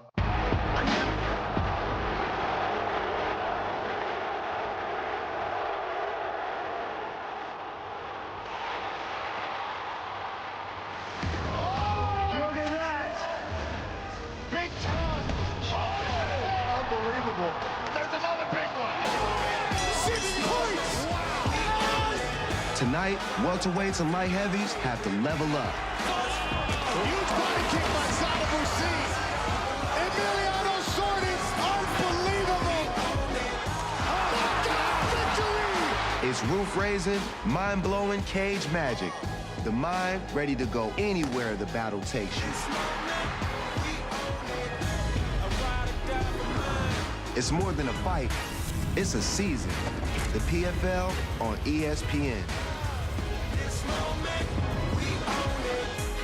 Thank you, Wiz Khalifa, who is now part of our ownership group here at the Professional Fighters League. We are live from Atlantic City at the world-class Ocean Casino Resort, home of the PFL regular season. It's welterweights and light heavyweights and a must-see main event. The Red King, Rory McDonald, against Curtis Millender. Rory McDonald is one of the most dominant welterweights in the world. Former Bellator champion, signed with the PFL in December of 2019. Tonight, he makes his long-awaited PFL debut. And two hard-hitting PFL champs seek back-to-back titles. Ray Cooper III, last season's welterweight king. And of course, the light heavyweight champ, Emiliano Sordi, who is remarkably looking for his 5th straight first-round finish.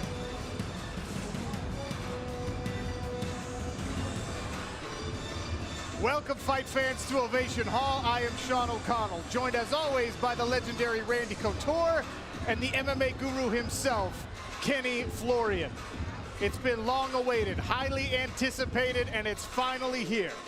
Rory McDonald makes his Professional Fighters League debut. Back when we signed him in December of 2019, Rory promised the PFL would get the best version of Rory McDonald that the world had ever seen. And to make that happen, during this pandemic, he had to make some huge sacrifices, Kenny Florian. That's right. You know, Sean, this is the toughest sport in the world. To be amongst the elite just once for just a small period of time is extremely difficult.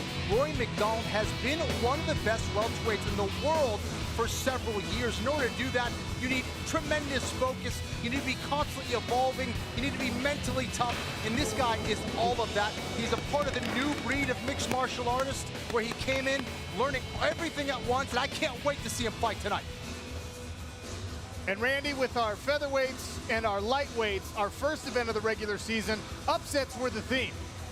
Absolutely, and I don't think we're going to see any difference here tonight. I think Curtis Millender believes he can finish Rory McDonald. He's got great striking, 6 knockouts to his credit in his career, great takedown defense. He believes he can keep this fight standing where he needs to and courteously punch Rory McDonald in the face. I don't know how you punch somebody courteously, but Millender really feels he can pull off the upset. For the first time in both of these men's careers, they're participating in a true league format. And if you're new to the PFL, you don't understand how that works, don't worry. Kenny Florian's got you covered. There are 6 weight divisions, and each division has 10 fighters. Contenders will fight twice in the regular season, earning points in the standings for wins and bonus points for stoppages. At the end of the regular season, the top 4 fighters in each division will qualify for the PFL playoffs. The top 4 seeds then compete in the semifinals for a championship berth. And the season ends at the 2021 PFL World Championship. 6 title fights, the winner of each earns the belt and $1 million.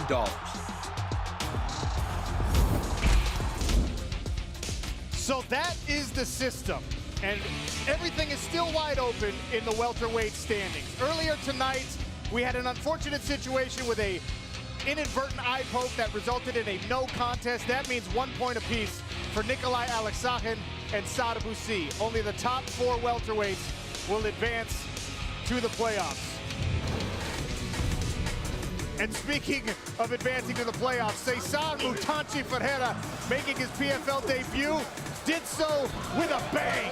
Straight lefts, big hooks, and an early knockout victory for the Brazilian. Unbelievable performance, making a splash in his PFL debut.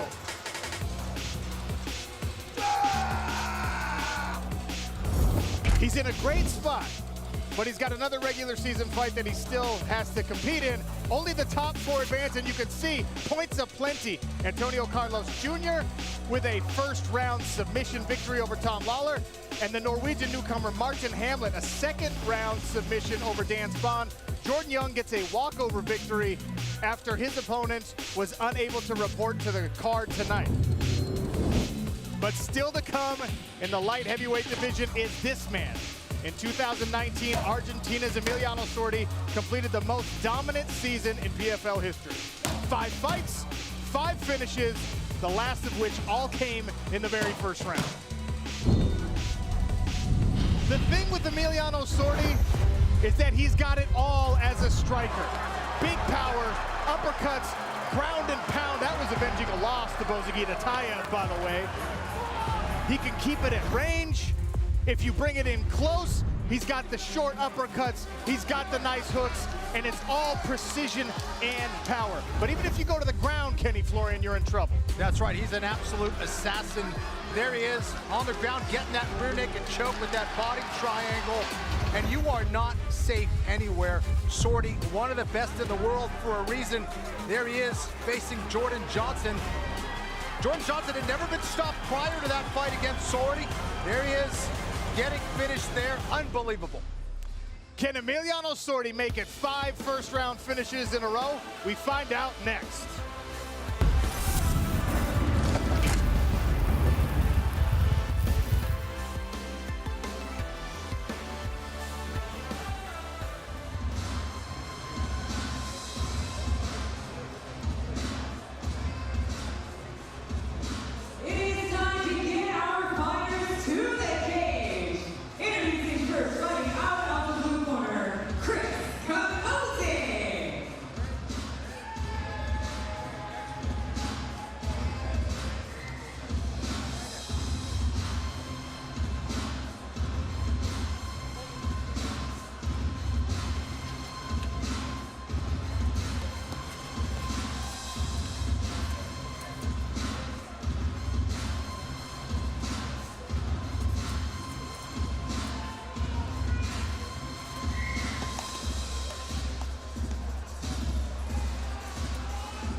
The PFL on ESPN is brought to you by Presidente, drink responsibly.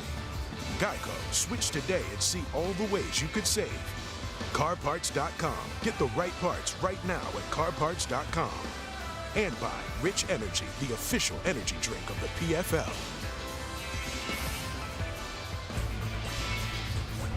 This season, the PFL has developed a brand new statistic in mixed martial arts, the Fighter Performance Rating. After every round, fighters receive a rating based on performance, a score between 1 and 100. And here's the important part. This is based not just on traditional MMA stats like strikes landed and takedowns. More importantly, it's the impact those actions have in the round, all measured by our FPR team cage side and plugged into our algorithm. All action takes place inside of our smart cage powered by Flagship Solutions Group and IBM Partners. We start off tonight on ESPN2 in the light heavyweight division. The returning champion, Emiliano Sordi, welcomes a PFL newcomer, Chris Camozzi. Camozzi is a very experienced fighter. He's confident that he can be the man to take out Dogo Argentino Emiliano Sordi. Randy, do we believe?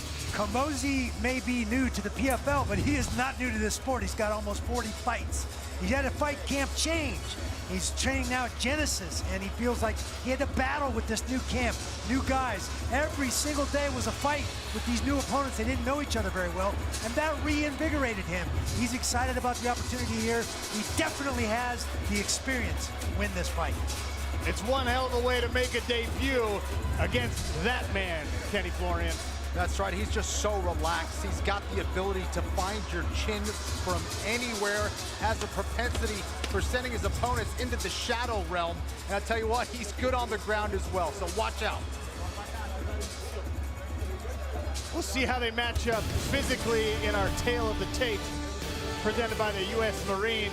Emiliano Sordi, still young, only 30 years old, and already a belt holder and a $1 million championship.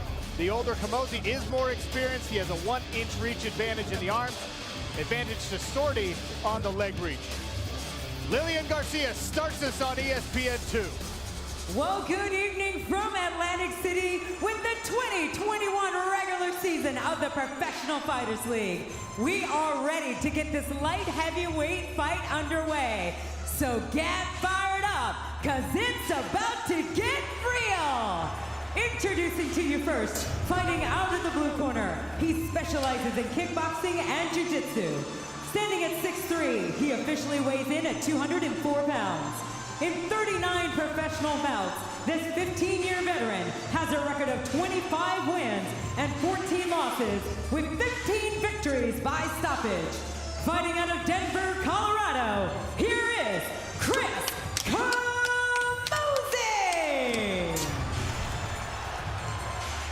His opponent, fighting out of the red corner, he is a striker. Standing at 6'2", he officially weighs in at 205.5 pounds.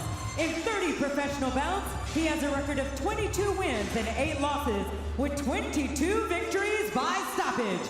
Fighting out of Rio Cuarto, Argentina, here is your 2019 PFL Light Heavyweight World Champion, Emiliano Dogo Sordi!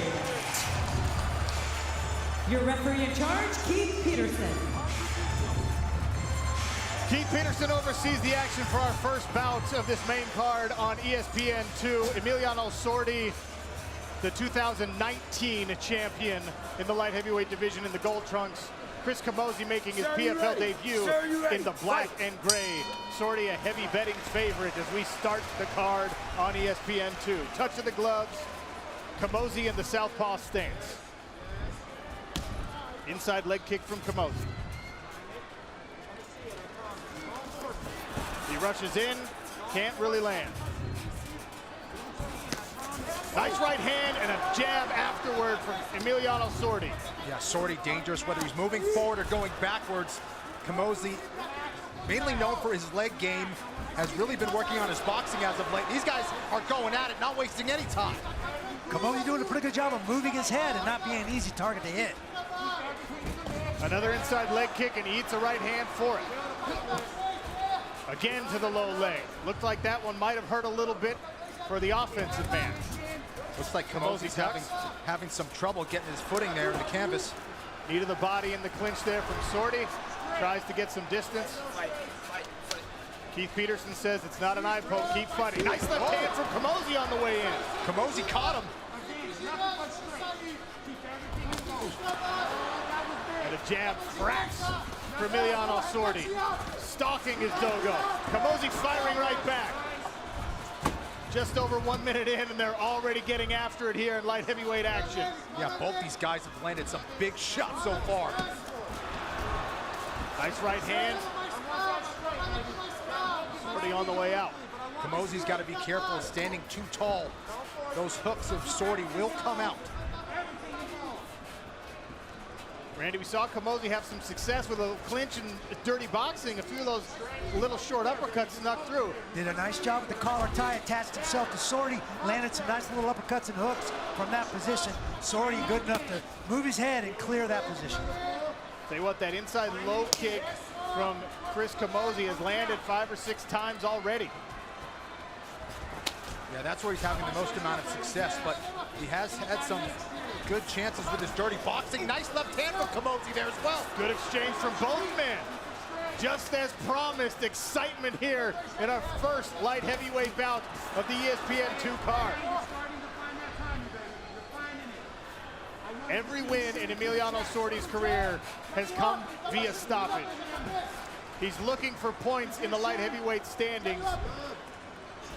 Little blood coming from the nose of Sordi. Camozzi is scoring. Nice duck to get himself out of a bad spot there by Emiliano Sordi. He catches the front kick and fires a right hand right down the middle. Sordi moves his head so well. Oh, spinning back fist. Nice. Knee on the way in from Chris Camozzi. Nice work from both men. 3 minutes gone here in round number 1. Camozzi trying to set up a takedown there. Sordi takes his back, standing here against the cage, and is able to reach that leg out and lands in half guard. Nice no, full mount, excuse me, he's mounted. Lands right in the mount. Hip escape here by Camozzi trying to get out of the bad situation from full mount. I think this is where Sordi has a big advantage here, guys, and he's got total control of the back and in a great position to finish with a rear naked choke. Both hooks in now, anchored into that back position. There's the choke coming. Figure 4 body lock laid on by Emiliano Sordi. Camozzi in big trouble. Camozzi's got his chin down, he's got his neck protected. A lot of times you'll see him just crank right through to the chin of the jaw. He's gonna finish if he's able to get that left arm behind the head. Squeezing away is Emiliano Sordi. Camozzi able to survive for now. Goes to 2-on-1. Very difficult to escape when you have that body triangle. You see the legs. Body triangle makes it very tough to breathe, too, for the bottom guy. Another choke attempt here from Emiliano Sordi, cranking. You see him alternating back and forth, Kenny, between the short choke and the full rear naked where he tries to get his head or his hand behind the head. Yeah, Camozzi does not want to go belly down. This would really leave him defenseless, but Sordi landing some big shots from top here. Sordi in control, 30 seconds remain. Can Chris Camozzi hang on in round number 1? Don't let that arm go. Keep that 2 Sordi trying to chip away, trying to get that wrist underneath the chin of Camozzi. Camozzi doing a great job of hanging in there, showing some big-time toughness.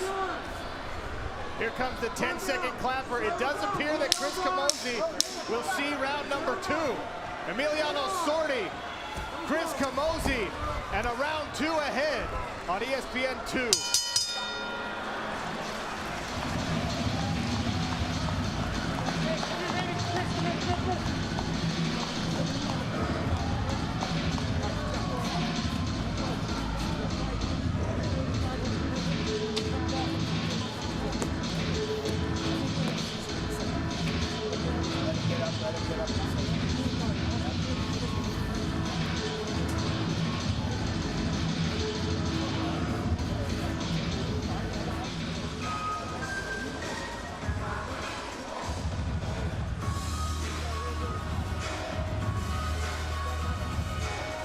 PFL's exclusive fighter performance rating is brought to you by Rich Energy.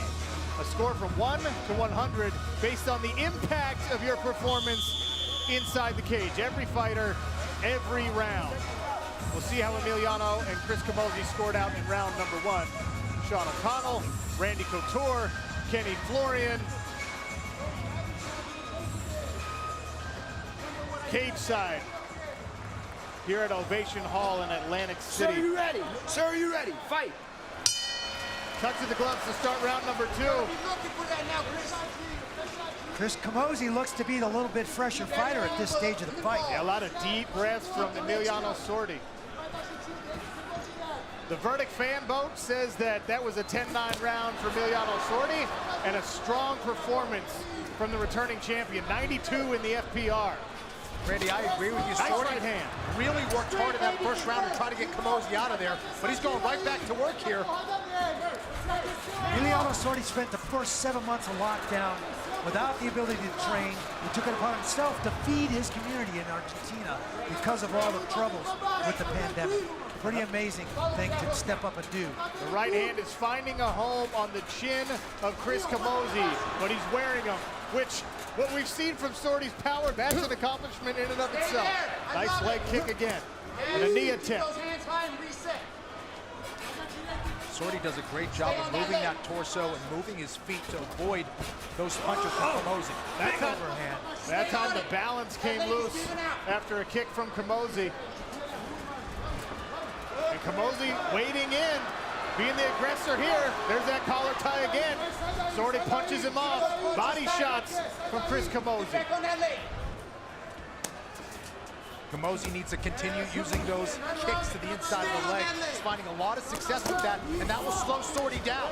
That one took Sordi down to a knee.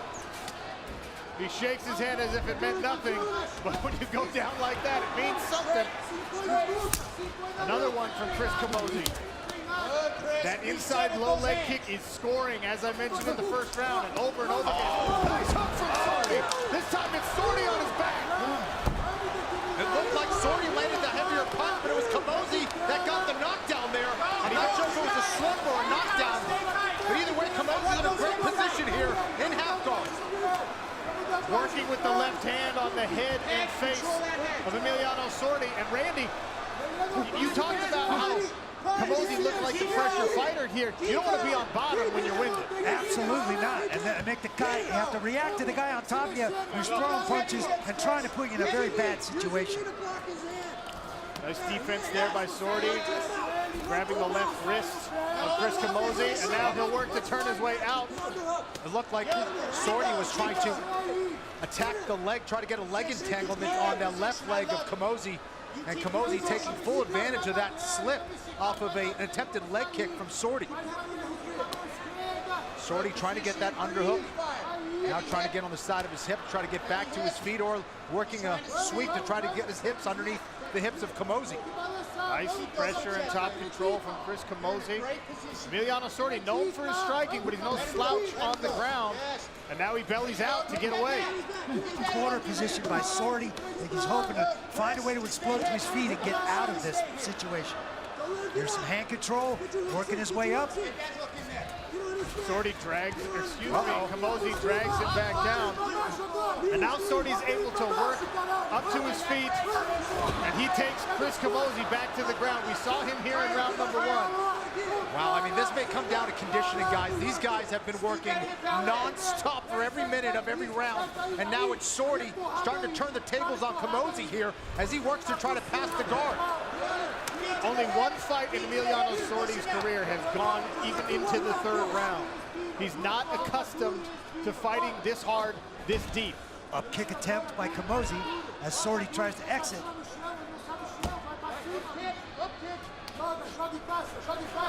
Camozzi trying to keep the space, trying to post his feet on the hips of Sordi.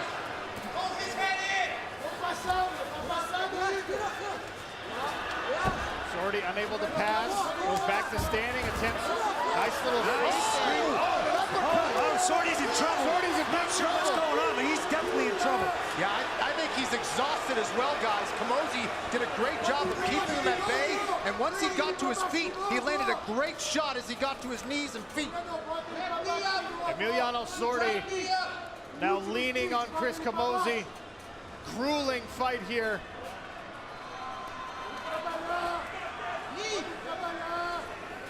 Camozzi looking to work a 10-finger guillotine potentially here, grabbing this front headlock. Oh. Sordi had to address it, had to spin out. Must have been tight. He definitely had to make an adjustment. There's the 10-second clapper. Hammer fist from Chris Camozzi, turning the tide here in round 2. Round 3 next.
Out, please, sir. Sir. Light heavyweight action inside the PFL Smart Cage. Chris Camozzi, Emiliano Sordi heading into the third round. And the last time Emiliano Sordi saw the third round was 2011, Randy Couture. Unbelievable, unbelievable. And Camozzi still looks to be the fresher fighter. You see a little of the wear and tear on Sordi's face. Hopefully he can dig deep and finish strong. I have it 1 round apiece right now. According to our verdict fan vote and our fighter performance rating, Chris Camozzi was able to steal round number 2, so potentially a round apiece here in the third and final round. Right hand drops. Chris Camozzi. Big 1-2 from Sordi, and Sordi trying to finish the job here against Camozzi. This has been back and forth, Sean. Great job by Camozzi, not really wearing any damage as Emiliano Sordi came down on top. The Argentine now in half guard. Sordi in a great position, guys, to maybe get an arm triangle. See if he can get his head to the mat, he can finish this, even from half guard. Earlier tonight, we saw Marthin Hamlet finish that thing from the guard. Yeah, with a big squeeze. I have never seen that done from the guard, actually. Now, he's going to go for it, guys. Emiliano Sordi climbing out to the mount. Chris Camozzi now flat on his back, not a great position to be in underneath the Argentine striker. Big right hands coming down. Sordi steering him back towards the cage. He wants to trap him at the bottom of that barrier and make it a little more difficult for Chris Camozzi to get out of there. Tell you what, Sordi looked exhausted coming into the round, but he's not showing the same in this advantageous position. Funny how that happened. Yeah, well, his killer instinct takes over, man. I mean, he's got some dominant positions here, and Sordi, we all know about his killer instinct and his ability to finish any opponent in the world. And man, he's going right back to work against Camozzi. Tell you what, those right hands, Randy, nobody knows more about ground and pound and creating real power from the top than you. Sordi looks like he's putting something on those punches. Absolutely, he's picking his shots, he's not flailing away. He's trying to make each and every one of them count as he hits Chris Camozzi in the head. Yeah, and when you're tired like this, guys, this is where position matters. Sordi wants to make sure that Camozzi doesn't go anywhere. Kenny Florian, my Spanish is limited, but Emiliano Sordi just looked to his corner and asked how much time. Halfway gone is round number 3. 2.5 minutes remain for Emiliano Sordi and Chris Camozzi to try and capitalize on a finish and get at least 1 bonus point here. Keep working. Camozzi staying busy. If you weren't watching on ESPN Plus, the light heavyweight division already saw 3 finishes tonight. 2 first-rounders and a second-round submission.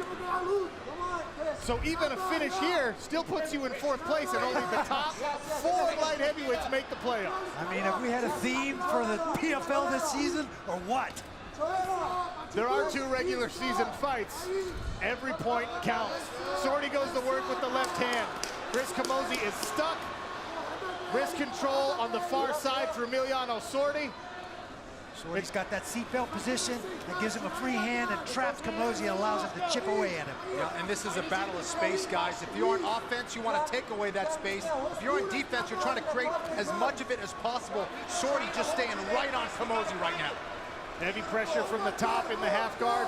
And a lot of times, guys will like to stay in half guard rather than passing to side control, especially right here where your opponent can use the fence to kick off. I love half guard position because you can lock down on that leg and secure it. It gives you an anchor. You feel precarious in the cross-side position. The guy has too many ways to squirt out. Kenny, even as Chris Camozzi tries to build a base with his right arm here, you see Emiliano Sordi immediately break that thing down. It's control and position for Sordi right now. Absolutely. Well, just like Randy said, he's in that half guard position. Chris needs to get that right leg in, and he can do it now if he's able to get up. But man, he's taking a beating. Sordi stands up out of the guard, throws a few uppercuts and says, no, let's go right back down. Nice takedown on the double leg. Sordi just showing a ton of heart here. You know he's exhausted. And Camozzi staying busy as well. What a fight. You can see how close round number 2 was, or I guess it swung in Camozzi's favor. The total strikes down there at the bottom of your screen. Full mount. Sordi, the finisher, still trying to look for it. 20 seconds remain. Can Emiliano Sordi steal a bonus point? Still trying to get that arm triangle now. He's in that arm triangle position. He sure is. He's not going for it, Randy. A little surprised by that. 5 seconds left. Sordi finishes the fight on top. Wow. What a grueling performance, both men. And we'll have to let the judges decide this one. The light heavyweights on ESPN2. How about that Cageonomics stats bundle presented by Geico? Tough one to call. Amazing pace for both those guys in the light heavyweight division.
Have you got your PFL fan tokens yet?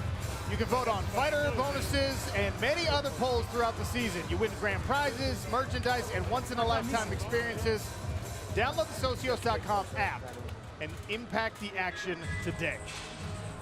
Woo! What a fight to open the card on ESPN2. Emiliano Sordi, even when he's tired, dangerous. The right hand sneaks through and puts down Chris Camozzi. I'll let you know. Okay. Jab, cross, textbook. And that, Chris Camozzi never got up in the third round after that one. Here's our fighter performance rating presented by Rich Energy. Really, The swing back and forth is why we love these light heavyweights. Nice first round for Emiliano Sordi. Camozzi turns the tables in round 2.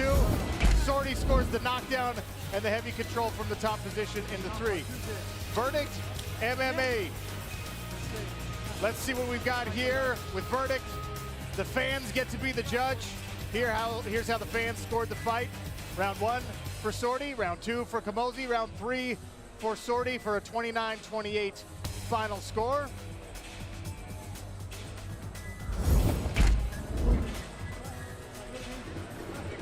I had Emiliano Sordi coming back in the 3rd round. He rode him like a barnacle on a battleship. Yeah, definitely. I had Sordi winning rounds 1 and 3. FPR says Sordi, fan vote says Sordi, Randy and Kenny both say Sordi. What do the judges say? Lillian Garcia will let us know. Ladies and gentlemen, after 3 rounds of action, we go to the judges' scorecards. And the totals are 29-28, 29-28, and 28-27. All for your winner by unanimous decision and earning 3 points in the light heavyweight division, Emiliano Sordi! Emiliano Sordi gets the big decision win. 3 points. The finish streak ends, but a gritty, gutty performance by the returning champion. Kenny, he was tired heading into that 3rd round, and he made it happen. He sure was. I mean, he said he was on lockdown with the pandemic, gained a lot of weight, you know, came to the United States a little bit late in the process. Perhaps that was the reason, but man, he showed a tremendous amount of heart coming back after that 2nd round, that beautiful 2nd round from Camozzi. I think every fighter in this sport needs to have a fight like this. I think this is only going to build confidence for Emiliano Sordi. He had to dig deep to get through this, and I think we all need to experience that as an athlete at least once in our career. For now at least, the returning champ 4th in our light heavyweight standings. For the last 17 days in this PFL bubble, fighters prepared for tonight in the Fuji training room, built especially for the PFL regular season right here inside Ocean Casino Resort.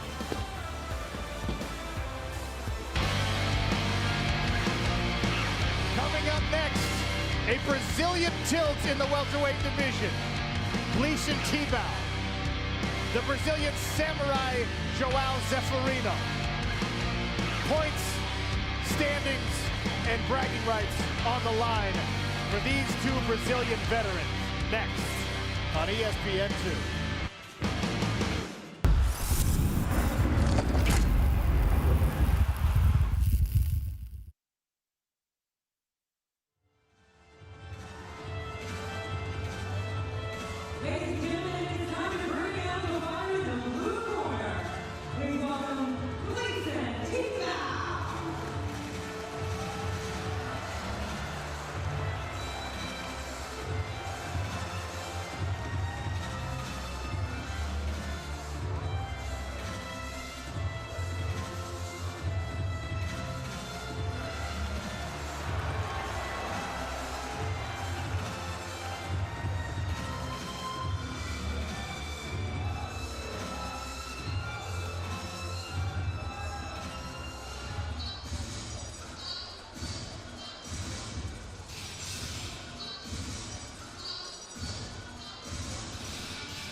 PFL regular season returns for a third straight week, Thursday, May 6th.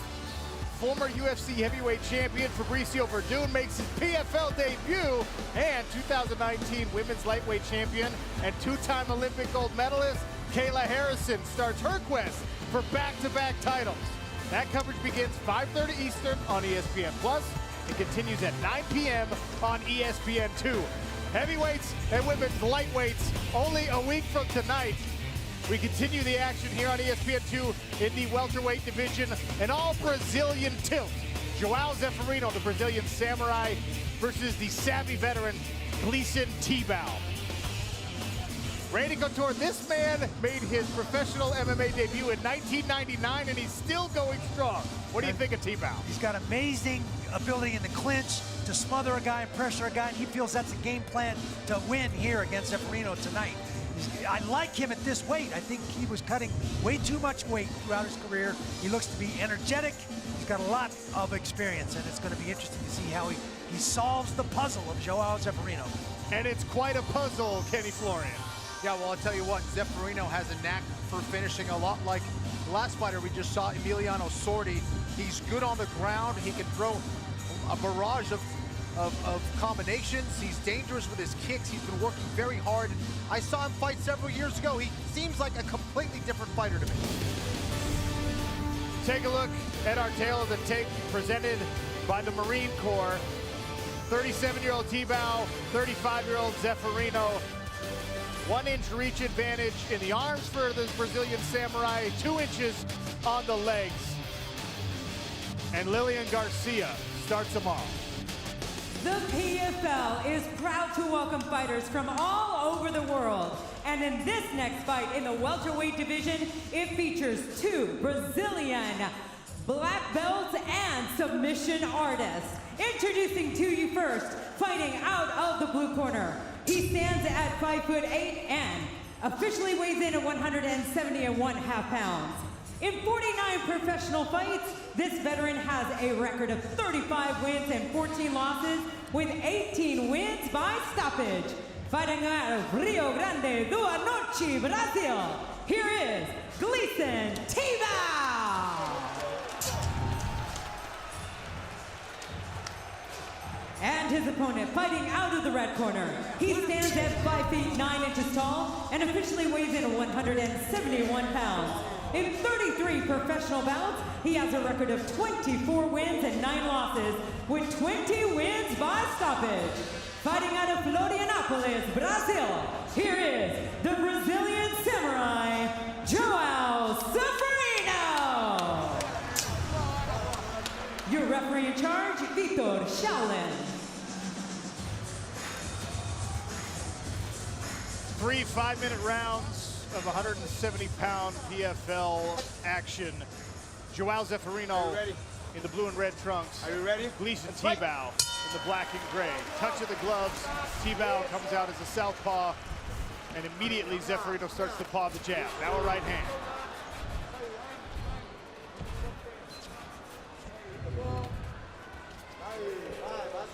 Worth noting, João Zeferino still undefeated in the PFL. An injury forced him out of Season 1 and Season 2.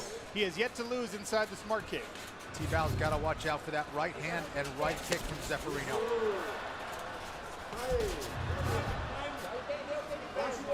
Great hand speed on display here in the early goings from João Zeferino. Tibau able to avoid the damage for now. And Tibau's just very good about setting up that double leg takedown. Very dominant in the clinch up against the cage. See if he can do that against Zeferino. Little clash there, nobody really landed. Feinting up and down is João Zeferino, taking the center of the cage. And Tibau looks very hesitant due to those feints from Zeferino. Yeah, the head fakes, nice body keeping kick him off balance. And a right hand, and they're cracking in the center of the smart cage. And Tibau will often do this to his opponents. He'll lure them in to trading with him, and then he'll level change and hit that double leg.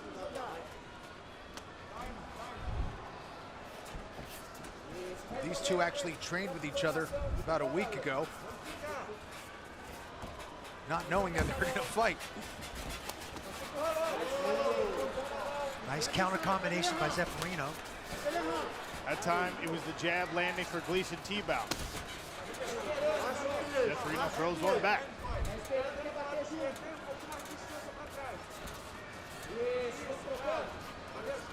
Welterweight standing still wide open.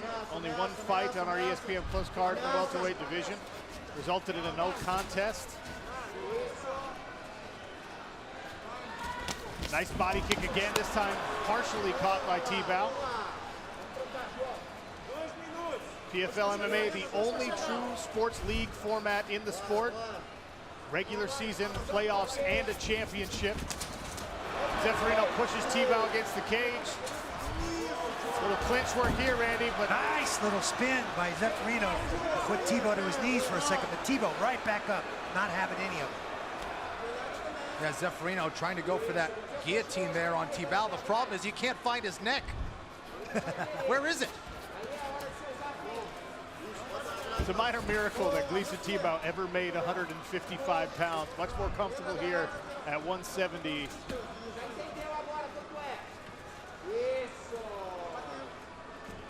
Jockeying for position.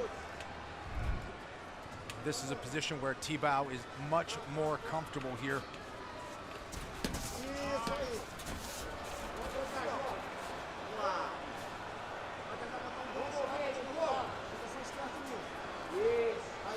These guys are battling from this over-under position. Exchange of short uppercuts to the torsos there.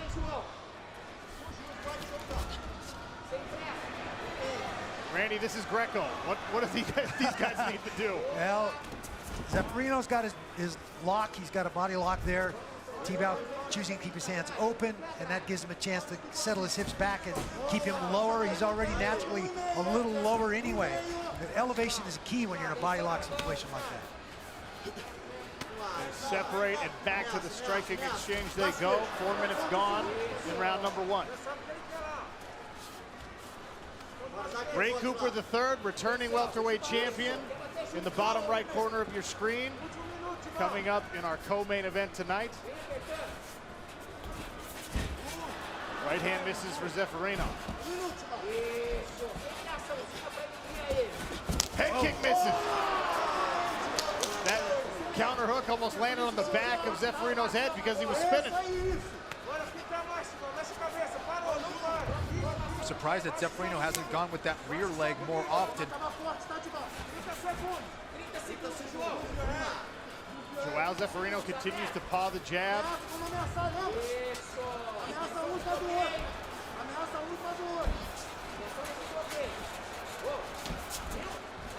Tibau swings a left hand that misses. 10-second clapper to close the round. We'll see round number two after an interesting feeling out process in the early going.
Ready? They're ready. Back for round two of welterweight action. PFL regular season. João Zeferino in the blue and gray, blue and red. Gleison Tibau in the black and gray. According to our verdict fan votes in FPR, that round goes to João Zeferino. Narrowest of margins on both. That's the way I had it. I think Zeferino was a little busier and landed more, but there's that takedown from Tibau as he gets comfortable in this fight. Beautiful timing on that double leg. Nice sweep by Zeferino to get right back to his feet. Excellent work by the Brazilian Samurai. You don't want to be under Gleison Tibau. We've seen enough of him fighting at the highest stage to know that. Zeferino's trying to feint, trying to lure Tibau to throw something so he can go second. He's looking for a counter shot, guys. Both of these men representing their home country of Brazil. Tibau from the north of Brazil, Zeferino from the south of Brazil. About a 40-hour drive between their two hometowns. It's a long bus ride. And I asked Zeferino how different the cultures are. I said, you know, here in the United States, the American South and the Pacific Northwest are very different culturally. He Yes, said, they are. in Brazil, it's a lot like that.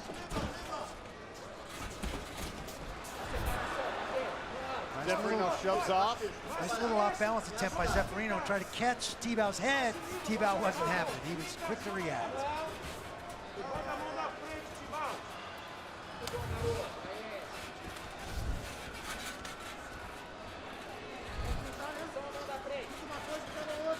Tibau said he thought pressure, forward pressure would be the key to beating Zeferino. I'm just not seeing that in either last round or this round. I agree, Randy, and I think it has a lot to do with both the feints and the jab of Zeferino. He's keeping Tibau guessing, and he's keeping him on the outside. Zeferino with that lead hand down, looking to box. Still searching for that jab, a 1-2, just missed it.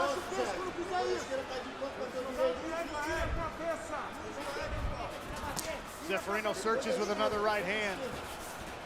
Both of these guys respecting the power of their opponent. There it is, a nice exchange. Big left hand from Tibau. And an acknowledgement. All right, let's go. Oh boy, that big right hand missed. Our current welterweight standings down the right-hand corner of your screen. Only one fight so far. Tibau tries to grab a single, thinks better of it. 5 points on the line here in round number 2.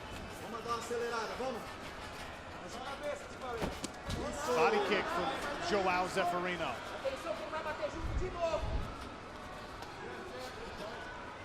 I think that's a good long-range weapon that he should use both to the body and upstairs to the head. We're more than halfway gone in this 3-round fight, and it still feels like an extended feeling out process in a lot of ways. Yeah, either guy really expressing or taking a big risk to distinguish himself in this round. Zeferino just getting a little bit better of it over Tibau, but a pretty close fight. They trade a right for a left just a moment ago. Zeferino still trying to land that long right hand.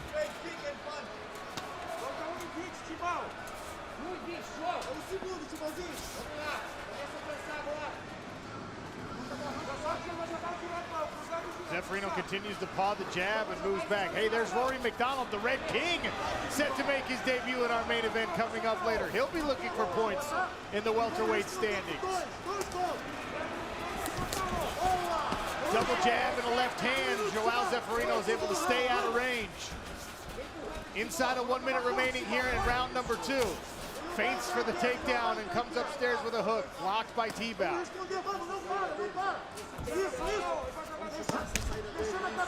There's that high kick again. Glances off the shoulder.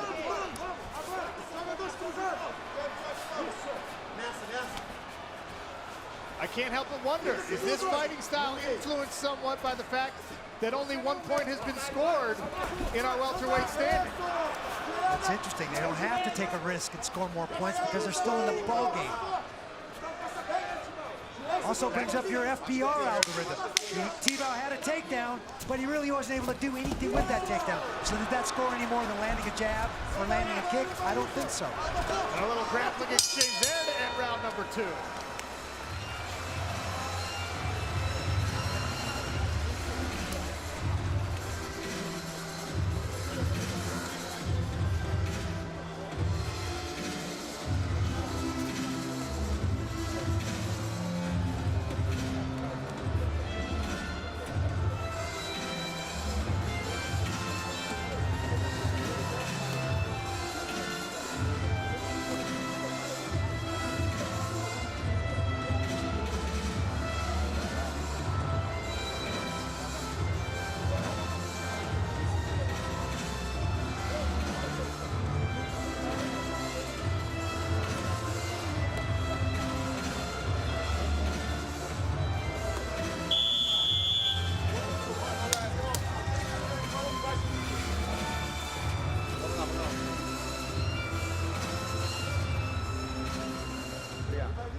3 of welterweight action. João Zeferino representing Brazil in the blue and red. Gleison Tibau representing the same in the black and gray. And already a hotter start to round number 3 than we've seen in 1 and 2. Urgency from both corners, perhaps, Ken. Yeah, and you got to wonder, you know, these guys having trained with each other even just a little bit, you know, they kind of know each other's games. And I think there's a lot of respect between these two. And both are just a little hesitant to go for it here. You saw the fan verdict score and the FPR for round 2 favored Zeferino again. PFL MMA, the only mixed martial arts league with a true sports format. Regular season, that's this action right here. Playoffs to come, and eventually a chance at a $1 million championship if you can pass those tests. Oh, nice left hand there. Oh, and now an attempt to black double by Tibau. Tried to snatch a single as well on the way out. Couldn't get it. See, this is what Zeferino wants. He wants Tibau to come forward so he can catch him coming on the way in, and almost did it there a couple times. That was a hesitant shot by Tibau, though. He did not set his feet and drive through him. He kind of reached for it, bent at the waist and reached for it, and you're rarely going to score that way. And back to this clinch they go. Over under body lock here for João Zeferino. He pushes away again. He wants to be at striking distance.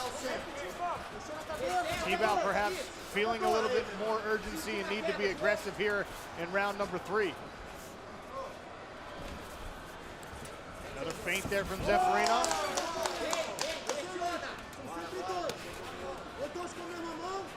Bouncing around backstage, and still to come, Ray Cooper III. If you're a fan of mayhem and violence, that man coming up will be a treat for you. Tibau tests a body kick.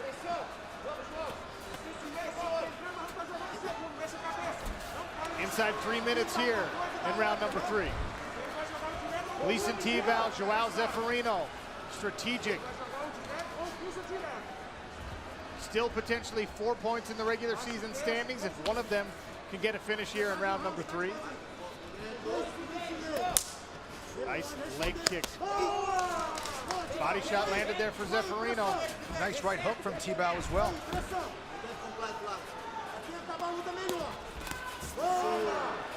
Good avoidance there by Tibau. Zeferino with that long right hand, he's just not hitting it.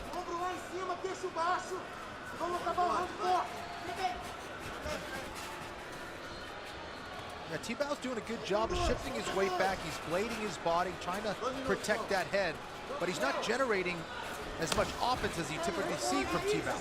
Defense is its own reward. You got to be offensive if you want that to reflect in your FPR, and if you want the judges to feel like you're winning the fight.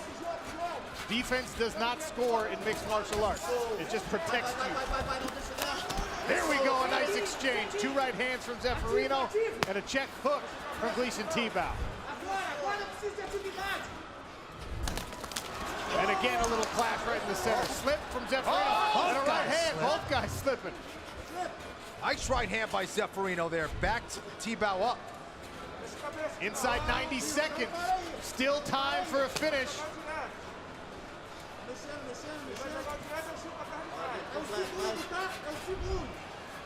Both guys looking relatively fresh.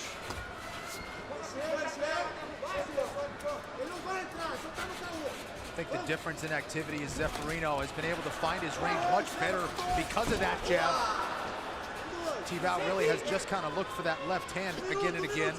Has landed it on occasion, but it's Zeferino, in my opinion, that's landing with more volume. I agree 100%. Zeferino's doing a nice job of setting it up. It's pot shotting. He's not throwing combinations. Right. And Tibau's trying to counter everything he comes in with, and he's missing in a lot of those. Inside a 1 minute fight. Still could be up for grabs here. João Zeferino content to clinch and maybe ride this one out, 30 seconds remaining. Not a lot of urgency from either fighter with bonus points on the line. Tibau muscles Zeferino against the cage.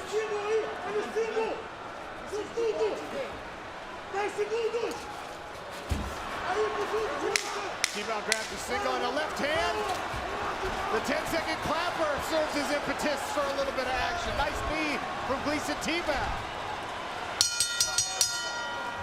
We'll go to the judges' scorecards. Gleison Tibau thinks he did enough.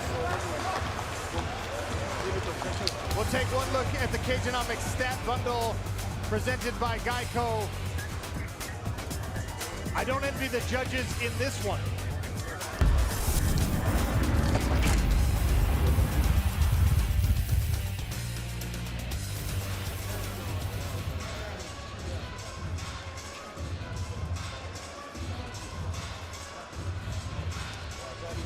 Porra, vamos usar pra esquentar a garota aqui, né?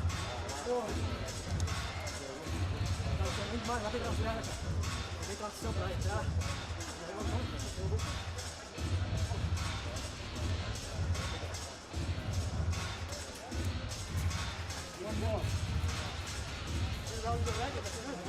Ô, Tibau, consegui uma queda, hein, cara?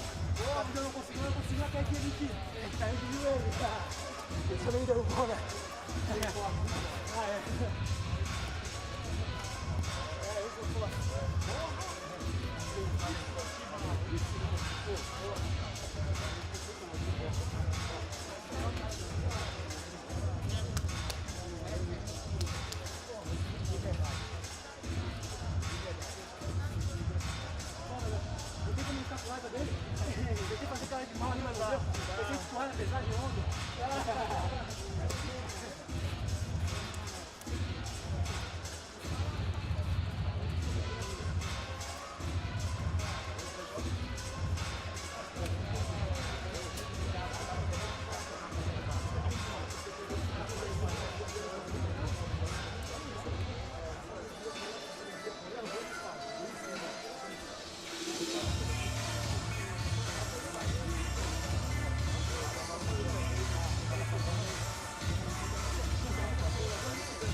PFL's exclusive fighter performance rating brought to you by Rich Energy. All 3 rounds on the FPR go to João Zeferino.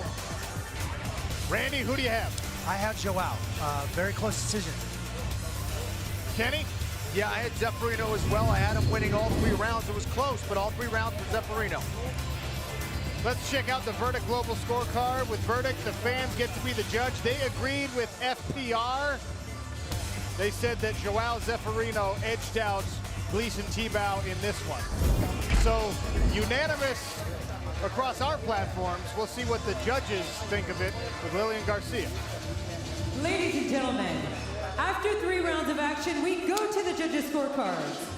All 3 judges scored the bout 29-28 for your winner by unanimous decision and earning 3 points in the welterweight division, João Zeferino! João Zeferino gets 3 points in the welterweight regular season standings. He'll have another regular season bout in 6 weeks in pursuit of a playoff spot and that $1 million PFL championship. There he is, for now at least, at the top of the welterweight standings. No contest earlier tonight means Nikolai, Aleksakhin, and Sadibou have a point apiece.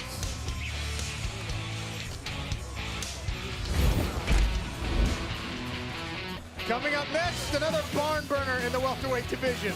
That's Jason Ponet out of Bordeaux, France. Ponet enters tonight on a 3-fight win streak, but he has a tough matchup out of the gate. Why? Because he faces Ray Cooper III, the 2019 welterweight champion. Due to COVID protocols, Cooper actually spent a week by himself in quarantine once he arrived here in Atlantic City. He went on to witness 2 former champions drop their PFL season debuts a week ago, but this soft-spoken Hawaiian remains unfazed as usual. He's focused on earning back-to-back belts.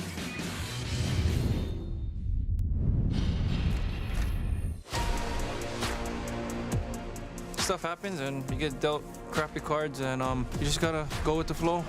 Things are just gonna fly at you. There's just obstacles you just gotta overcome, and there's nothing that anybody can throw at me that can deter me from doing the same thing I did last year. And it's just gonna transpire to this year. I'm just gonna dominate this year. And it's in, and there's the tap. Doesn't matter if they put me in quarantine. Freaking 30 days before the fight, I still gonna be ready, and I still can come on and finish anybody that gets put in front of me.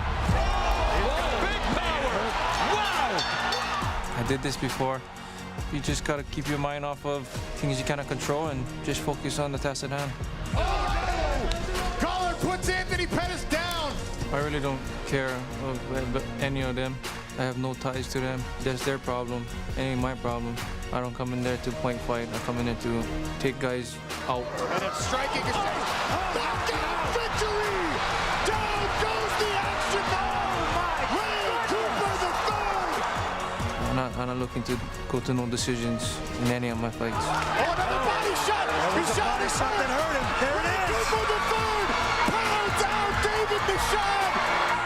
I don't care about anybody but myself and my team, and whoever you guys put in front of me, I'm gonna finish them. And I'm gonna be in the finals again this year.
The PFL on ESPN is brought to you by DraftKings, an official partner of the Professional Fighters League.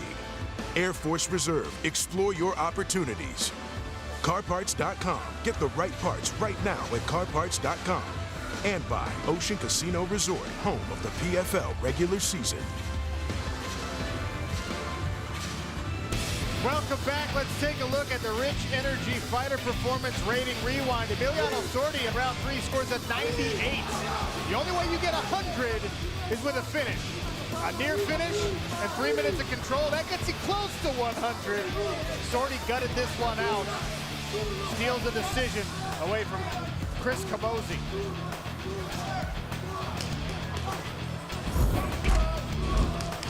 Still to come, getting ready, Air Force Reserve prep points. The Red King, Rory McDonald, makes his highly anticipated PFL debut. But before we get there, what we've all been looking forward to, Jason Ponet, Ray Cooper III, the 2019 welterweight champion, Ray Cooper III, welcoming a French newcomer. Randy, Jason Ponet is confident. He's a striker. It's a tough test ahead.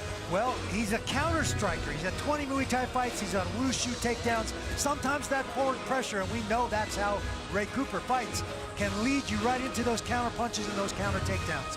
And Ponet savors the idea of being the underdog here, so let's see how he does. You know, Ponet has a lot of experience, but I'm not sure he's ever faced a Tasmanian devil like Ray Cooper. And I think he's going to come out like he was shot out of a cannon tonight, guys. He looks ready to rock. He's extremely aggressive, and everything he throws, he's trying to destroy. He is a destroyer of skulls. That's what Ray Cooper is. And livers, as we saw at the championship 2 years ago. Take a look at our tail of the tape, brought to you by Presidente. Big reach advantage for Jason Ponet. 5-inch reach advantage on the arms. Ray Cooper's actually got the longer legs. 4 inches taller is Jason Ponet. Lillian Garcia gets the co-main event started. Ladies and gentlemen, this welterweight showdown is your co-main event of the evening. Introducing to you first, fighting out of the blue corner. He specializes in Wushu Sanda. Standing at 5 feet 11 inches tall, he weighs in officially 170.25 pounds. In 34 professional bouts, he has a record of 20 wins, 12 losses, 1 draw, and 1 no contest, with 11 victories by stoppage. Fighting out of Bordeaux, France, here is the Amazonian Samurai, Jason Ponet. His opponent, fighting out of the red corner, he is a boxer. Standing at 5 feet 7 inches tall, he weighs in officially 170.75 pounds. In 28 professional bouts, he has a record of 20 wins, 7 losses, and 1 draw.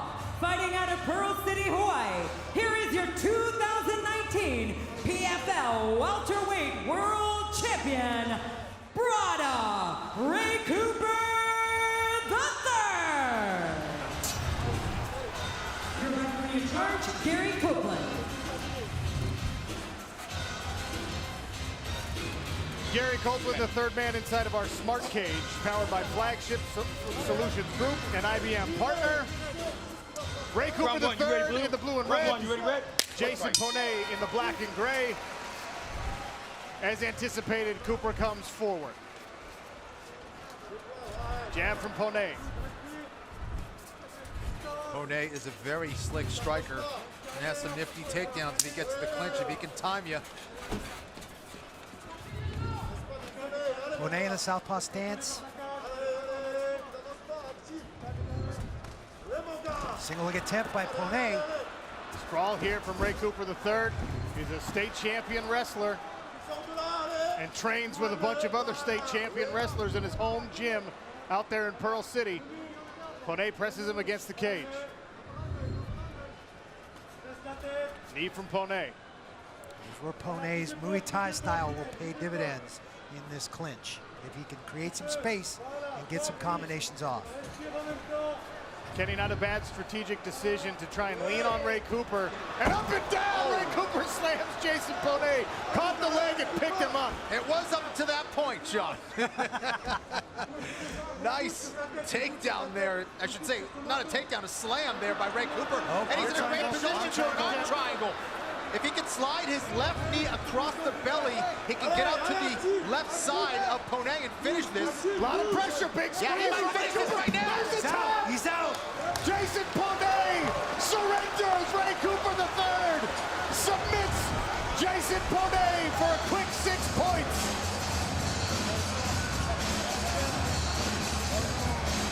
Ray Cooper not wasting any time.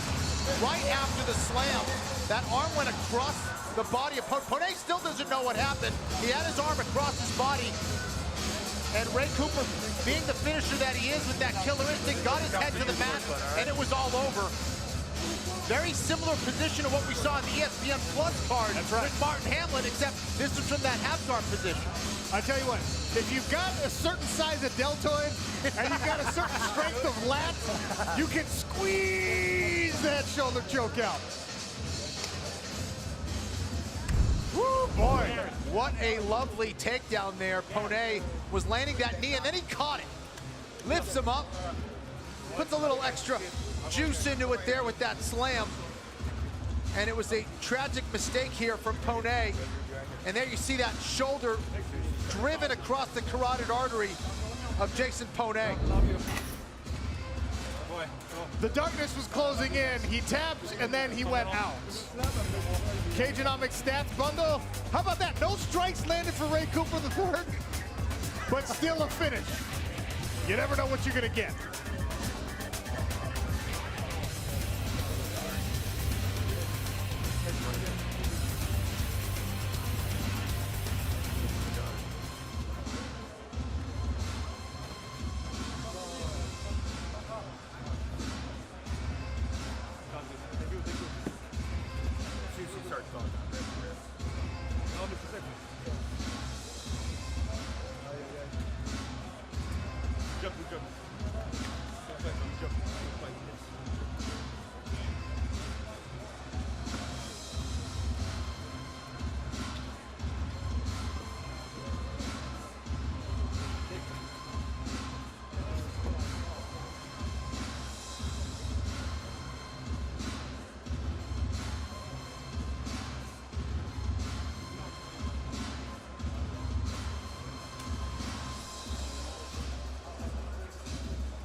NFL draft coverage continues tomorrow on ESPN, ABC, and the NFL Network, 7 Eastern, 4 Pacific, with the second and third rounds.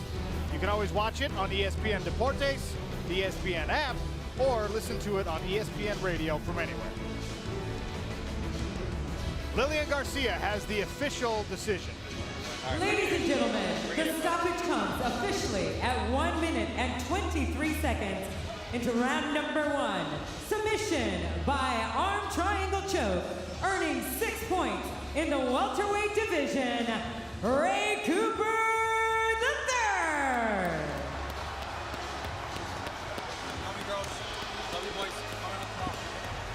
6 points for the returning welterweight champion. We will talk to Brada when we return. But first, oh my goodness, a look at our main event. Still to come, Rory McDonald.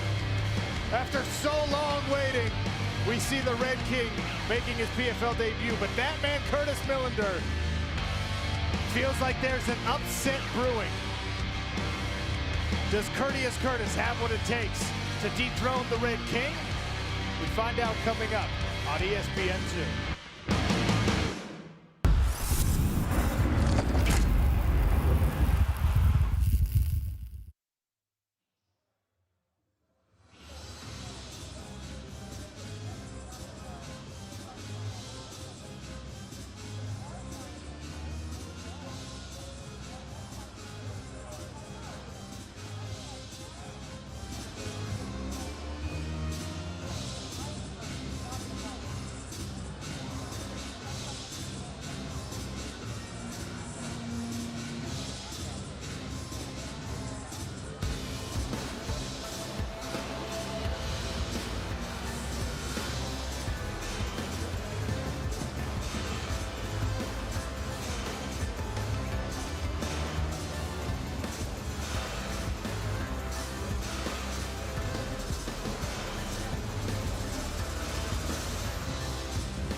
Welcome back to ESPN2 Professional Fighters League action, and there's our welterweight standings after a quick finish from Ray Cooper III.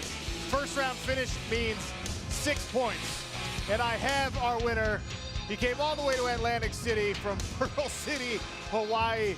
Ray, I didn't think I would ever see a Ray Cooper win where you didn't land a single punch, but you got the job done. How you feeling right now? I'm feeling good.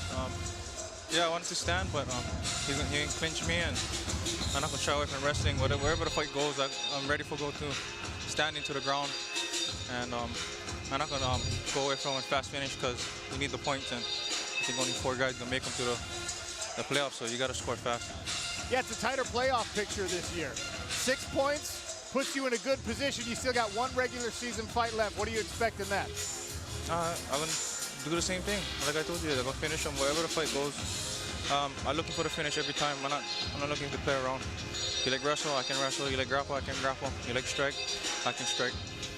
I know it's not up to you, but is there anybody you want in your second regular season fight before we see the playoffs? Yeah, everybody knows who I like. I like Magalhães. I like him next. But I heard visa stuff is going on, but whatever. But yeah. For the uninitiated, that would be a rematch between Ray Cooper III and Magomed Karimov from the Season 1 Championship. Brada, congratulations. Excited to see you get after it again in 6 weeks. Yeah, thank you guys. Thank you, Jesus. Love you guys. Love everybody back home. All my family at the property, at my house, my wife, my kids. I love you guys. I'm coming home. It's been a long time here in Atlantic City. It's a long flight back home. How about that fighter performance rating? A clean 100, brought to you by Rich Energy. Ray Cooper III, 6 points in our regular season standings. Good position heading into his second regular season bout. Only 6 short weeks from now before we get to the playoffs and an eventual championship. There's a look at Curtis Millender in the Air Force Reserve prep point, getting ready for what he promises to be a surprise. He thinks he has what it takes to upset the Red King. Rory McDonald set to make his debut as well, and there he is. Canadian Rory McDonald, he's got his eyes set on the welterweight title, and he actually moved his family from Montreal all the way to Deerfield Beach, Florida to chase that dream. He switched training camps, and the Red King is adamant that he's in the best shape of his life.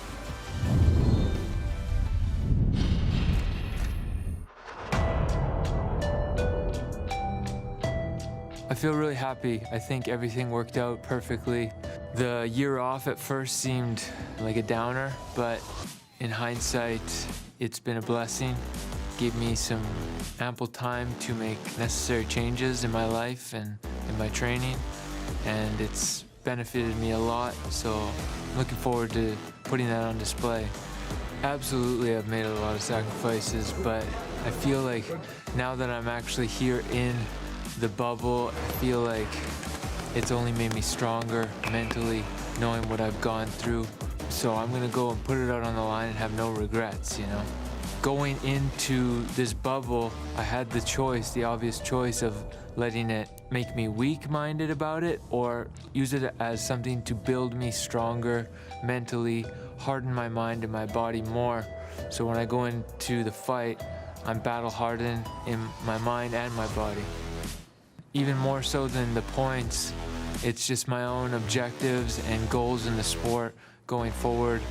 I feel like this is a new era in my career, and I had a lot of time to reflect on how I want to leave my footprint on this sport. So I want to go out there and fight with no regrets and go in there to finish like I have been known for in my earlier career.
continues tomorrow. ABC, ESPN, NFL Network. It's all at 7 Eastern, 4 Pacific with the second and third rounds.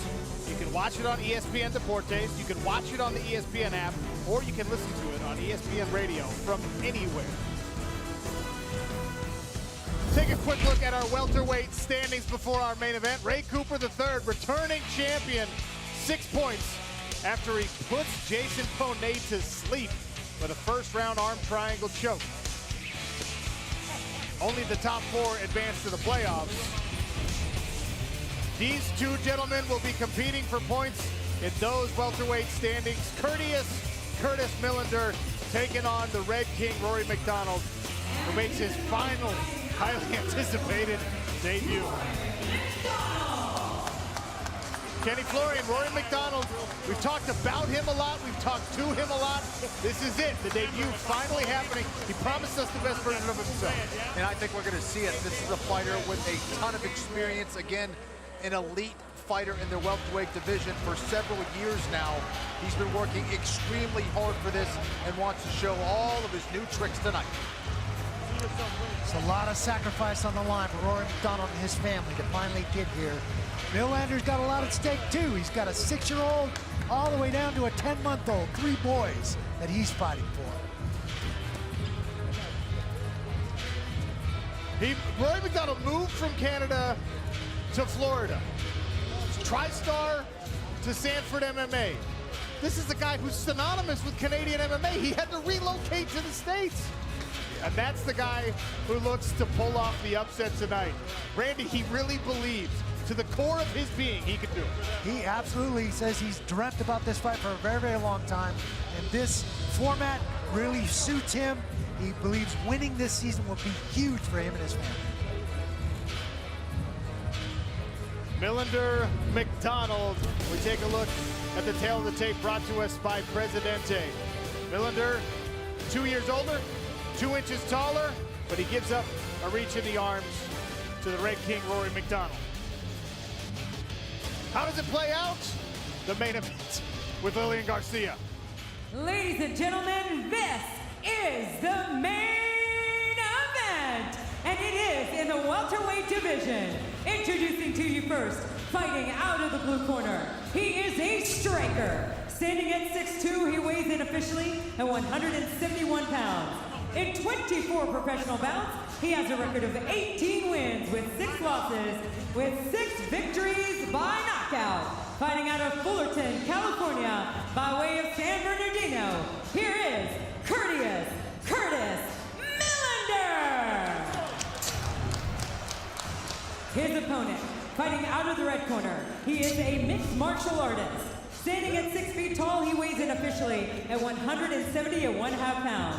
In 28 professional bouts, he has a record of 21 wins, 6 losses, and 1 draw, with 14 victories by stoppage.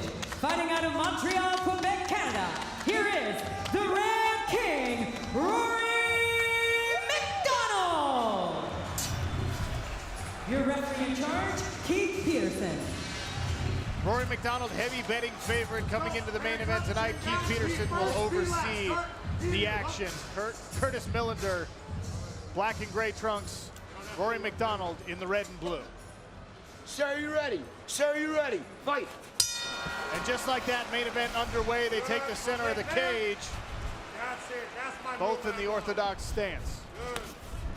Long jab attempt there from Curtis Millender. Yeah, you're going to watch for those long-range weapons from Millender. He also possesses an excellent blitzing attack from the outside. Nice little head fake by Rory McDonald. Make him think you were going to shoot that takedown. McDonald ate that jab. Nice low kick, compromises the balance of Rory McDonald. Rory has an excellent jab himself, and my feeling is that he's going to look to try to clinch and take Millender to the mat. Relax on it. Randy Millender promised a strong takedown defense. He thinks that's what's coming as well. Good, light on those toes. It'll be interesting to see if he can sprawl and keep Rory from getting in deep, tripping or putting him on the ground.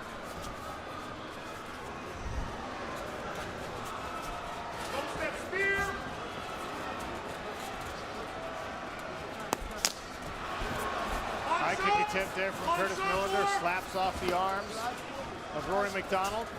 The jab almost sneaks through.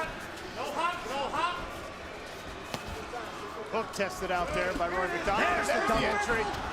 Switches it to a single. Head inside. Tries to run the pipe.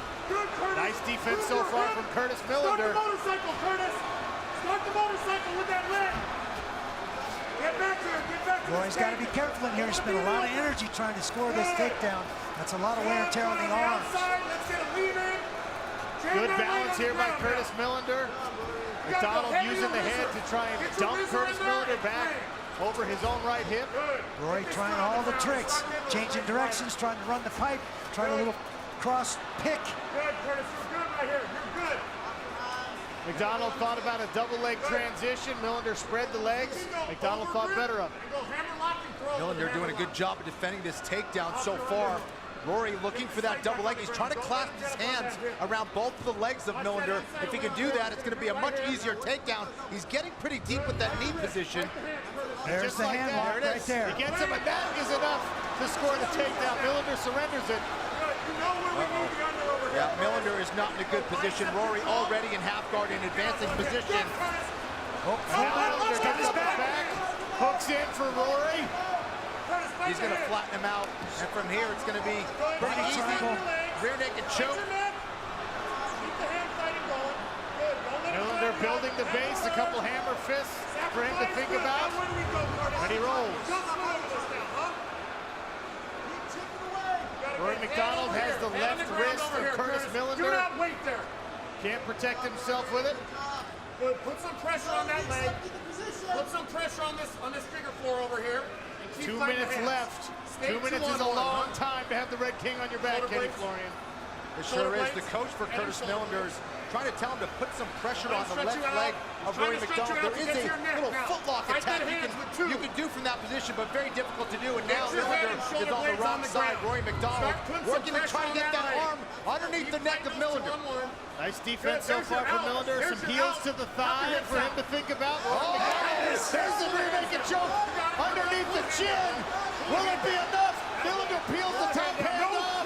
This is going to be it, guys. The tap. The Red King successful in his PFL debut. First round submission. That was a clinic there from Rory McDonald. Once it hit the mat, it was all Rory. There was nothing Curtis could do. Rory McDonald. He signed in December 2019. The pandemic forced him, along with a lot of other fighters, to take an extended absence. He told us, I worked on my body, I worked on my mind. He feels like he's in the best place he's been in a long time, and that performance is indicative of exactly that. No question about it. Very technical. Was looking for that takedown, was eventually able to get it. Was careful at range. Millender hung in there for a little while, but dominant performance on the mat from Rory McDonald.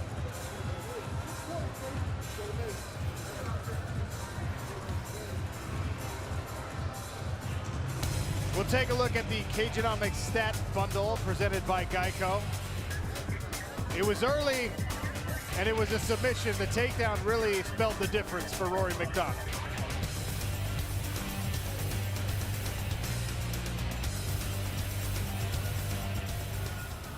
I appreciate you guys, man.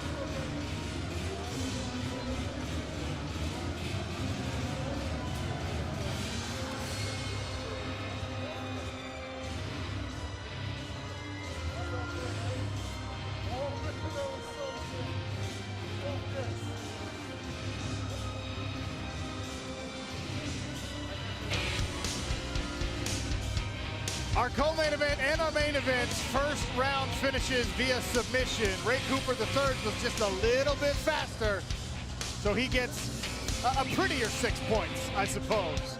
Only the top 4 advance to the playoffs, 2 regular season bouts, then the playoffs, and the pursuit of a $1 million championship. Rory McDonald and Ray Cooper, each with 6 points.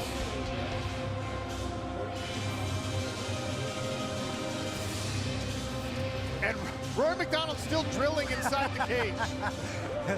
You're gonna tell me this guy's not excited to be back? Every chance to learn, absolutely, man. He's a true martial artist, guys. Lillian Garcia makes it official.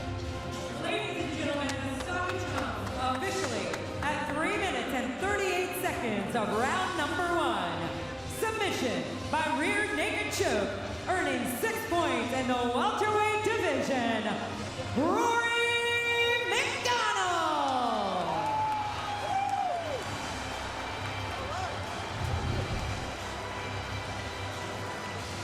First round submission victory there for the Red King.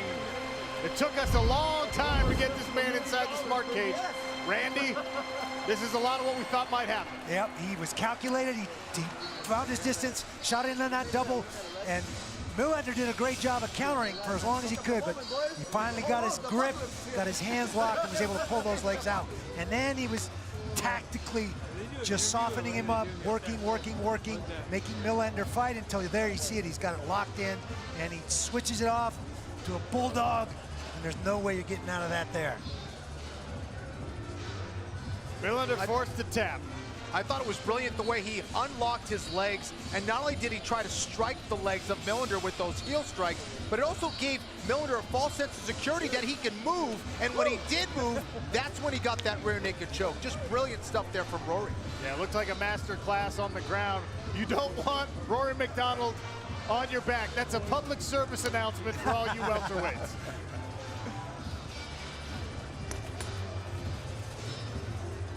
Exuberant. And how about that? Firas Zahabi came down, even though Rory had to train in Florida. His old TriStar coach comes down. Fighter performance rating brought to you by Rich Energy. A finish, that's good for 100 out of a possible what, Kenny Florian? 100. Did I get that right? We'll talk to the Red King next.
Sean O'Connell, Randy Couture, Kenny Florian.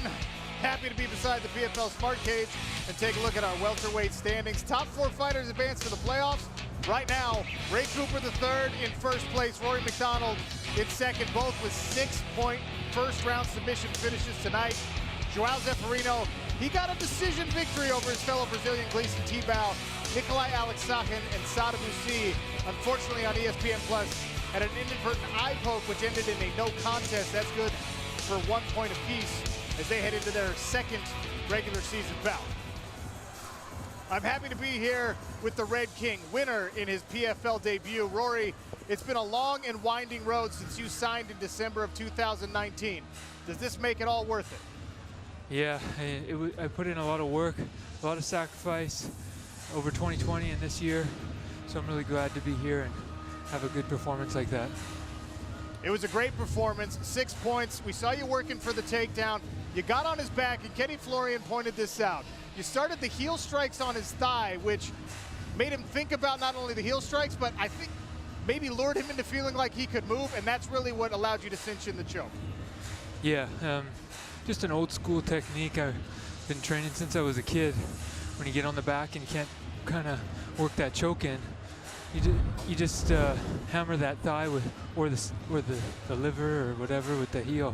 Opens up the choke a lot.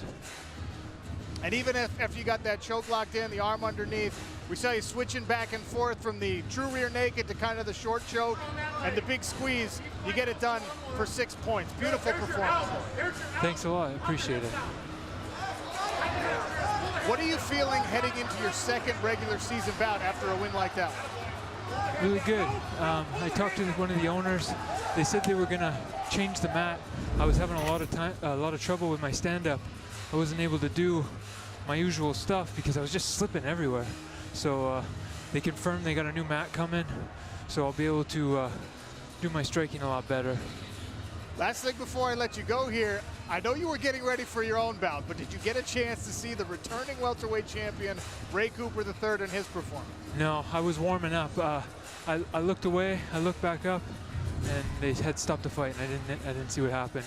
What did happen? Is that a fight that you're interested in? Oh yeah. I mean, of course, he's the champ here, so you know, I'm sure we're gonna cross paths. Well, he ended up with a big slam, and then he worked an arm triangle, squeezed it, finished it in the half guard. Not too different from what you saw from Marthin Hamlet, the light heavyweight, if you were watching earlier tonight, where he finished his from inside the guard. Big squeeze, and man, I just love the idea of the fights that we have on slate for this upcoming welterweight season. Once again, Rory, it's an honor to call your fight. I'm excited to do it again in 6 weeks. Great performance, thank you. Thanks a lot. Beautiful by the Red King. And just 1 week from tonight, we get right back to it. Heavyweights and women's lightweights.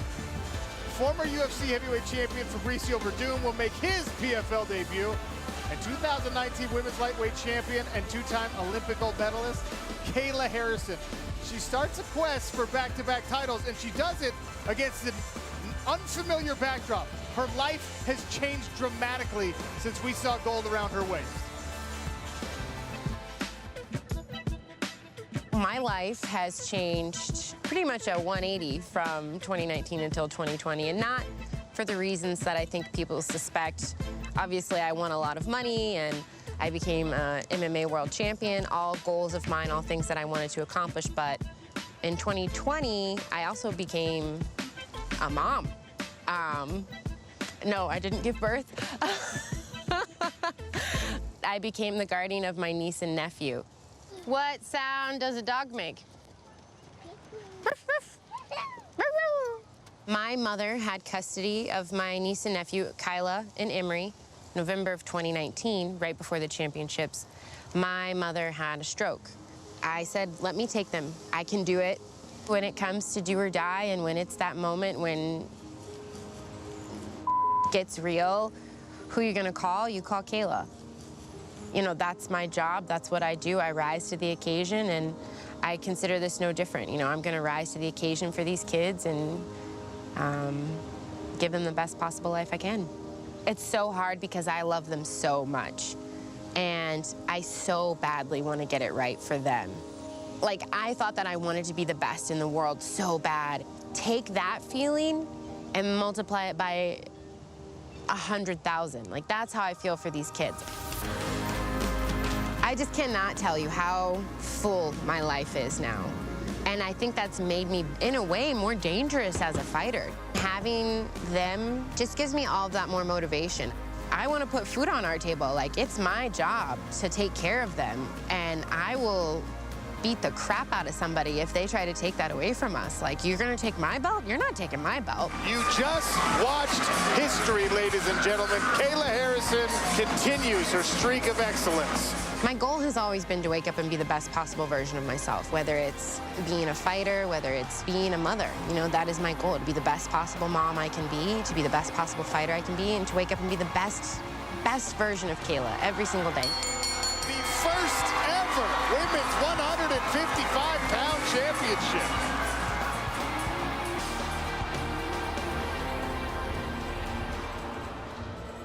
got to tell you, tonight was special. Rory McDonald making his PFL debut. I cannot wait, and we don't have to wait too long. Only a week from tonight, that woman, Kayla Harrison, two-time Olympic gold medalist, and now super mom to go along with being a PFL champion.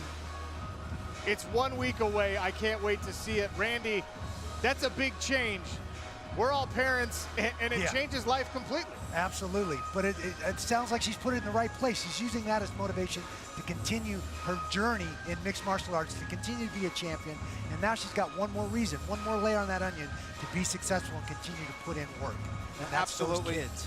Absolutely. You know, she's a special human being and she's a special athlete. Very few people will ever compete in the Olympics. Even fewer will get to the podium, and only one can be the champion as a gold medalist. And Kayla has done that not once, but twice. So that's the kind of athlete that she is. I can't wait to see her compete next week. It's going to be a special night 1 week from now. Women's lightweights and heavyweights. And how about this? Fabricio Verdum makes his PFL debut, the former UFC heavyweight champion. For the latest on him, well, take a look. PFL champion, this is my big goal.